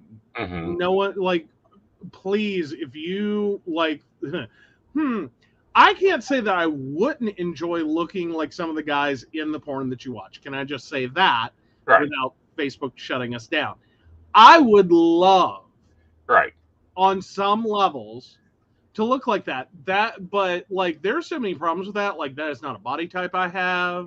That is not a skin type I have. I cannot do that much tanning. Like, at best, you're gonna have to fake spray me, and I gotta hope not to look like the Orange Oompa Loompa. Like, there is just so many things involved that, like, that's not realistic for me to even be like, that's what I want to look like. Like, a doctor would be like, I can't do that. Like, the best plastic surgeon in the world would be like, good fucking luck, dude. You got a mental problem is what you have. You can't look like that. Right. Like, you do not have, like, I don't, like, we're not that advanced in plastic surgery. I can't do that. Right. There's no way to make you look like Mr. Christopher today. And what's God. I just mean pick one. I mean, just pick one. Not like the multitude, like good. No, like no one can do that. Like that is Stepford wife level. Like, dude, like no, we're not. I'm not even there. I'm just like Right. make me look like one of them. That would be kind of hot. I would find that hot for me. But even at that, I would be like, I know that like I would have to start with a plastic surgeon who's going to laugh their ass off and go, you do not have the prerequisite material for me to do that. Right. Like you might as well ask me to make you look like a cheetah. Right. Because I can't Right. do that. Like it would be unethical, it would be wrong, it would be like so many kinds of wrong. Right. So yeah. But no, I mean, like, but if that's where the problem started was a reduction in sexual activity, you need to address that with your husband as to why do you have a reduced sexual activity with your husband? Is it part, like, are you making this about you, your body, and all these things that he may not care about? Right. That he finds you attractive, blah, blah, blah. And it has nothing, like, your reduced sexual activity has nothing to do with the porn. Right. Deal with your actual issues with your spouse, your significant other, your sexual partner, whoever they are to you. Stop making it about the porn. And stop making your self-esteem valued at your husband. Well, and moreover, stop building your self-esteem on how much you look like a fucking porn star. Exactly. Are you serious? Yep. Like, can we point out, like, there's this preconception that, like, the only requirement to do porn is to be dumb and pretty. Right. As in, you have to have no other opportunities and pretty enough and, like, willing to have sex. Like, that's it. That's the whole thing. Nothing else is needed. Right. Oh, please, read some of the interviews with these porn stars. It is insane. This is a job. Yeah. That body doesn't just show up. Right. Like, there's a few porn stars that do like a movie or two because they happen to be like at that point in their life where they're like 18 and their genetics are awesome and they haven't fucked up enough yet. Okay, they do a movie or two and they're gone.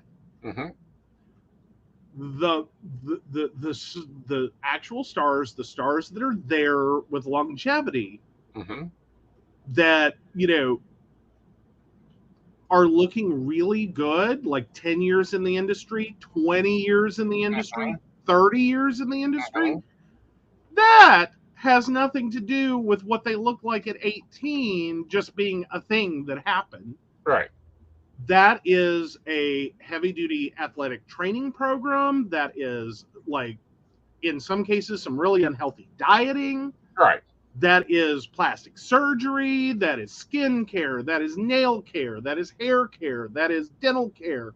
Right. That is not just something you just, like, do. Right. You like, porn is not something you do as a career for 20 or 30 years just because. Right. You make it that long in the industry because you actually have to do a lot of things to stay fit, attractive, and healthy to porn standards that you can continue to work. Right. Like, hi. There's a lot to that. And that's a whole separate conversation as to how unhealthy is the porn industry. That's its own conversation. But no one's doing it for 20 years or 30 years or 10 years or 10 movies. Right. Just because they showed up at 18 looking kind of hot. Yeah, there isn't. Like, I'm sorry, there isn't. I mean, if we look at Mr. Christopher, you know, he's been in porn industry for almost 20-some years. I mean, I'm sorry, he was in porn in the 70s.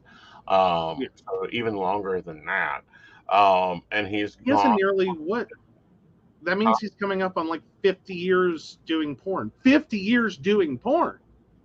If he's all the way back to the 70s, that's nearly 50 years in porn. Well, let me see if I can find his actual age. I'll doubt it. At least 40 years in porn. So Yeah. that means at bare minimum he's 60. Yeah. Like, I'm talking like if he did his first movie in 1979, then he's coming up on like 50 years in porn, or has hit like 50 years or 40 years in porn. That would make him 60 some years old. All right. If he was legal when he did his first movie, let's hope that's not an issue. Usually less of a problem with men than women. Except for gay porn, then sometimes that's also an issue. Right. That's, I mean, you know, it really depends on more. He's been in over 1,000 videos. Yeah, I don't think you just show up at 18 and get fortunate enough with genetics. And fortunate enough, like, you don't just sit there, do porn, and then go to the couch, eat potato chips, and watch television until you do more porn. Right. That's not a thing. Right. Like, I mean, there's some genres that could work in. Right. But even then. Right. Like, you're not doing 1,000 movies. Right. 20 maybe. And that's very specific genres. Like, and you're not going mainstream popular. You're staying niche popular. Yes. You know, he is a niche. He is a very big niche. You know, and he does daily exercises. He works out. You have to work out. You have to work out daily. Dancers work out a lot. You know, if they're, and that's just dancing, and that's until like you're in your 30s. But to be keeping on in the career as long as, you know, Mr. Christopher or some of the older ones have, it's a good bit of work. Because you got to keep care of your product, which is you. Well, and then here's a legitimate question, and I think it's always worth asking. And I'll allow it to go either way because it really doesn't matter what the answer is, but I'm sometimes kind of curious. If you legitimately had the opportunity, well, okay, there's a pre-question I should ask. It's more important. Fantasy-wise, is he who you want to be with, or is he who you want to be? I would be better at him. Okay, so next question, and granted, this one kind of changes quickly. If you had the opportunity to have sex with him, whether directly or just in approximation, would you really be interested in doing it? Like, truly, honestly, do you think you would, 1, be interested, 2, do you think you would be comfortable, and 3, like, would you actually want that? Would 1 be interested? Well, 2, do you think? Okay, that doesn't need repeating. Well, no, it doesn't need repeating. I'm checking my calendar to see when I can clear out. Okay, I'm just curious. Because I think there's 2 mindsets that, or, well, there's a few different mindsets. Some, it's just total fantasy. Like, this is a never in a million years. Even if I had the opportunity, this is like a dog chasing a car. What the fuck do you think I'm going to do if I catch it? Like, I will giggle and die. Like, you know what I mean? Like, I think some people have that porn fantasy. Like, it's hot, but no. Nah. Like, this is never going to happen. It is not a fear or a concern. For some, it's who they want to be. For some, it's who they want to be with. And even then, it's a fantasy. Well, again, with it all, it's like, let me clear my schedule. I know the flight to San Francisco leaves tomorrow. I'll be gone for about 3 weeks. Okay. Have fun. Yeah. That's my opinion of it. Because, like, and that's where we're at in a relationship. Like, I know he's coming home. Like, this, like, here's what I think will happen. Okay? Here's what I think will happen. Is this all sounds great and amazing, and then you get out there and you get on set. 1, I've already heard actual porn production is the most boring, tedious, unsexually appealing thing. Mm-hmm. It's not sex. No. It's not sex. It is simulated sexual activity for film. Right. You watch a 30-minute scene That takes that 4 may hours have to taken film. 8 hours to film. Mm-hmm. No one's having a good time. The air conditioning and the heating have been cut off. Right. You are at best hoping this facility, wherever you're at, the studio, the whatever, has some like ability to maintain like at least like 65 to 75 degrees is what you're hoping for. Right. You most likely no. Right. Not what's happening. You are either roasting or freezing. Right. In addition to this 20-minute clip that's really hot and looks great once it's been edited, color corrected, and has been directed all to hell. Mm-hmm. Took 8 hours of that, Uh-huh. like cold, hot, whatever environment. Mm-hmm. An entire crew staring at you. Mm-hmm. And being told what to do, how to move, what to look like, what sounds to make, Mm-hmm. what expressions to give, all the way through. Like, you're not having sex at this point. You are working. Right. You are an actor or actress who is working. Now, I'm not saying that these are the greatest lines you will ever be handed to deliver. Most are not an Academy-winning performance. Right. There are some that are. But Right. it is work. Yeah. It is not fun. You're not getting paid to particularly do something you enjoy doing. More importantly, most everyone who has ever gotten into porn because they thought they were going to get paid for doing what they love, Uh-huh. left. Yeah. Quickly, because that's not the deal. Like, you're not, like, there's very few people in that situation. Right. Like, and that's a different genre of pornography. Mm-hmm. Like, that's a different thing, and that's its own thing. Right. But even that, it's still not what you think it is. Right. Like, there's a lot of work, there's a lot going on, there's a lot of things that are imperfect in that situation. Right. It is more akin to having a job Mm-hmm. than to just having sex for a living. Exactly. But at the same time, sorry, I've followed Mr. Christopher on what's the safe word. I followed him on his Twitter, everything else. He's one of those. Oh, sorry. It took me a second to realize who you were talking about. Like, Yeah. Got it now. Yeah. I mean, he's sweet. He's sweet. He's cute. He's I'll fun. give him cute points. He's cute. He's fun. He's sweet. Uh-huh. Like he is. Like, he's one of the 5 people to invite to dinner. Well, there you go. That would be fun, I think. Yeah. But again, it's like, let me clear my calendar. Mr. Christopher is called. I'm gone for 3 weeks. I'm going to go do a shoot. Bye. Okay, have fun. Yeah. I'll talk to you after, work time. Because that's going to be my thing is, that would be immediately where I went to with it. This is a job. Yeah. And like, you're not just going to go have fun. Like, it's going to be fun. I hope it's fun. I would hope it would be fun. Mm-hmm. But I know that it's not going to be like a vacation fun. No. Like, it's going to be, you worked for a week. You had some fun while you were there. Some things were really, enjoyable, whatever. Mm-hmm. And I would say most likely the things you would come back with that are enjoyable will be absolutely non-sexual. Yeah. It'll be like, San Francisco is really awesome. Like, they have a great dog or a great cat or a great lizard or a great whatever pet. The food sucked.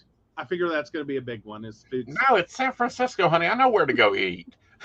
I know, but you're hanging out with porn stars who don't actually eat real food. Bullshit, they don't. Okay. Like, where have you been? Look, honey, Okay. I have been in the backside of, the back of this stage during Southern Gentleman's Review. Those boys eat more junk food than I do. Well, but how many were multi-year title holders that ate that food? Most of them. Okay, I'm just double checking. We used to have to call Kroger's and have them deliver deli trays for the boys. And they would all be gone. Oh, well, there you go. But no, I mean, like, there's a lot of things to consider when you're looking at, like, trying to make this, like, one, self-confidence and appearance is just, like, if you are loving your body, that is great. If you're comparing it to others and then not loving your body because it doesn't look like others, but then you're not considering what all goes into that, like, I'm sorry, I don't have time for this shit. Right. Like, that's my point blank. I don't have time for this shit. Yeah. I'm sure there is a version of me that could weigh 175 pounds, 185 pounds, and be jacked and ripped and, like, bulging veins and, like, rah. Yeah. I'm sure that exists. Yeah. Somewhere in here. I do not have time in my life or even the desire to invest that time to be that. Right. So I'm living my best life in the body that I'm in, doing things that I enjoy doing instead of just going to a gym to become jacked for no other reason than I could do it.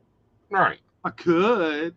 Yeah. Or to meet someone, or one, to meet someone else's standard of beauty, of attractiveness. Right. But moreover, to not even be doing it for myself, but to be doing it because I think that's what I owe the world is to look like that. Right. Like, follow that fucked up sentence. Right. Because that's the only way I would be doing it, is because I think that's what I owe the world, is for me to look like that. Because when you break it down, that's what a lot of people are doing when they are putting in a shit ton of time at the gym and going on crazy diets and using supplements and injectables and whatever the hell and going to plastic surgeons, is their self-confidence level has gotten so jacked down that they now feel like they owe the world this body that, like, is not natural to them, that is not something they even really want. They just feel like it's something they owe the world. Like, I'm sorry, I owe the world jack shit. Right. You know, it, like, if someone doesn't find this attractive, that's great. Right. I'm sure the people you find attractive will appreciate you finding them attractive. Right. Just like I find people that find me attractive, I appreciate them. And that's cool. Yeah. And the other thing is, one, figure out your own self-image. You need to have the confidence, the other posters, you need to have the confidence of the same thing. It may be confidence. Point blank. Some of those beautiful people that we idolize in this world, i.e. Marilyn Monroe, was not a size 2. No. Well, and I have problems with idolizing people because of their bodies. Right. I can find people attractive without idolizing their figure and think that everyone should look like that. Right. There's people I find attractive that, like, I find them, period. End of discussion, them attractive. Right. I don't think that would necessarily look good on everyone. Right. Like, some people, like, I'm sorry, am I the only person that sometimes looks at the before and after photos of, like, diet programs and diet this and whatever, and I'm like, you were so much more attractive before? Like, this is so this is so cookie cutter. Right. This is so someone else told you what to look like, and so you do. Right. And you look like 1,000 other people and it's not you. Right. Like, you look miserable, you look hungry, you look tired. Yeah. You look older. Mm-hmm. Like, you know, like, how different were these photographs? Like, what all happened to you? Like, who hurt you? Mm-hmm. Like, you know what I mean? Like, has anyone else seen those, or am I just reading too much into some of those before and afters? Right. Like, I'm No. not saying everyone in the before looks like thrilled, happy, healthy, whatever necessarily. Mm-hmm. I'm just saying that some of the after photos don't look any better. Mm-hmm. It's like depression, but with like 75% more muscle mass. Like, you didn't fix anything. Right. You didn't get, And again, some of these diets are insane, and that's a whole different topic. yeah. But no, no things to take away from this. One, work on your own self-esteem. Have your own self-esteem. Have your own opinions of your own self-esteem. Guess what? If someone's choosing to be with you, that's because they like you for you. In any form. Fat, skinny, tall, short. Guess what? It don't change. It goes up, goes down, your weight, your clothes, whatever. It isn't going to change the inside of you. And if that's the problem, then that's what you got to fix. Part 2 is stay the fuck out of your husband's phone. Stay the fuck out of your wife's phone. If you do not want to see them in your favorite pair of underwear when you come home from work, stay the hell out of their phones. Moreover, just stay out of people's phones. Stay out of, like, let people have their fantasies. Let people have their privacy, because the reality is, like, and this has always been a hot topic for me. Mm-hmm. If people are going to cheat or people are going to leave you, that's a choice they're going to make. Yeah. And there ain't You nothing can't you can force do them to stop it. stay. Right. Like, why is Nor it should you as want to. Pardon? Nor should you want to. No. Well, I just always have this problem with this. Like, if you strictly look at like the tips for how to figure out if he's cheating, or the tips for this and the tips for that and the red flags for this, and I'm not saying abuse, like, those are red flags you need to know about. That's a thing. Mm-hmm. But like, all the warning signs for cheating and all this, do you realize at the end of the day, you just sound like you're sitting around acting like, you're going to take a hostage? Mm-hmm. Yeah. Like, you've decided that you're not allowed out of this relationship. By God, death do us part, motherfucker. Uh-huh. Really? Like, that's the relationship you want to choose to be in, where you have to militantly monitor what someone else is doing. Right. Keep your relationship on track. Like, what?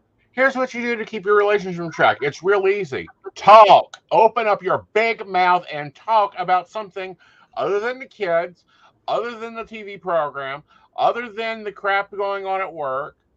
Talk about how you feel, what you want, how you feel things are. Figure out your type of dude. And be okay with the idea that maybe this isn't a forever relationship. Exactly. Some aren't. Like, I think there are some relationships that solely occur just because, like, the two of you were supposed to get together and have kids, and the universe didn't have anything else for you. That was it. They just needed a couple more people on the planet with your specific, like, genetic combination, which works out great. You get beautiful kids. Maybe you created a world leader. I don't know. I don't care. For whatever reason, the two of you got together, you had kids, and that was it. That was the whole plan that should have existed. Right. Forcing yourself to stay with someone for another 20, 30, 40, 50, 60, whatever years, just because, is stupid. Like, And why would you, like, and then sit there and make each other miserable? Yeah. Like, who the fuck? Like, I'm sorry, take the credit trash. Like, fuck the house. Yeah. Move on. Exactly. Move on. And nobody gonna take your man. Gonna clear it up. No one gonna take your man. Your man may be taken, but it ain't because he could be taken. Well, and there wasn't anything you could do to stop it. Why did you sit there? Like, all that does is drive people crazy. Mm-hmm. Like, now, I think there are situations, sort of like you were talking about, in which couples, like, the communication dies, and it just becomes about the kids, the house, the work, the bullshit, the utilities, the mortgage, the problems, the neighbors, and you forget, and then suddenly you're leading parallel lives. You just happen to have the same address, and, like, you rock it out till the kids all graduate, and then you look at each other and you go, I don't like you anymore. I don't know why we got together. Like, I don't know who the fuck you are. Yeah. Which is common and happens. And like, hi, it's a crazy world. You do have to work at that part. Yeah. Is like, try to take time to remember why the fuck are we together. Right. And it's for more than sharing bills, because I guarantee that it's not a 70-30 split. But my favorite advice is by Brene Brown. And it says relationships aren't 50-50. Sometimes they're 90-10. Sometimes they're 99-4. There's been times I look at Joe and says, I'm at 0. And he's like, okay, go to nap. Yeah. Like, and that's okay. Having that direction of, I don't got it. Okay. I ain't got it either. Well, fuck, it's going to wait till tomorrow. Like, sometimes I miss permission. Sometimes I'm his taskmaster. I wear many hats, and I'm okay with all of them. Right. And that's the thing we do for each other. It's not perfect. Like, I'm sorry. If you want to know everything about relationships, you need to watch Stepford Wives. Either one, really. No, seriously, because there's a whole point in the movie. Okay. You're going to have to sell me on this one. Okay. Is that this perfect exterior isn't real. No one's relationship's perfect. Everyone's relationship has bullshit. Like, there are moments that every couple wants to kill the other, or they want to kill each other, or they, like, want to slap each other stupid. And there's moments that it's like, no, I get you. I got you. I got this. I'm good to go. Like, I'll take on the world. Thank you. Yeah. Like, you're right. Yeah. It's all over the place. It's all over the map. It's not this lovely picturesque thing that you can, like, manufacture. Right. And throw in a pretty house with pretty kids and a pretty lawn and, just robot your way through. No, you have to be actually involved. And when you stop being involved is when the relationship is in trouble. When you stop being able to look at the person and go, what the fuck is your problem today? Yeah. Because you don't care anymore. It's when you need to go to a divorce court. Or figure out why. All right. The opposite of love is not hate. Yes. Real quick, the opposite of love is not hate, it is indifference. Exactly. All right, guys, we've had a lovely night. Go drink your damn water. Put on your sunscreen. Have a great weekend. And thank you to our patrons. Yes, Beverly Walker, Mika G, Kathy, Mary Winfield, Brenda Bryant, Ashley Gish, Shannon C, Shannon D, the ever-wonderful Lady Gwendolyn, Charles Shaw, Dottie the Psychic, Tracy Van, and the Laughing Tree Grove. If you'd like to learn more about us, the show, or how you too can become one of our wonderful Patreon sponsors and receive all the wonderful benefits our baristas receive, please visit us at pcspnetwork.com. Good night, y'all. Good night.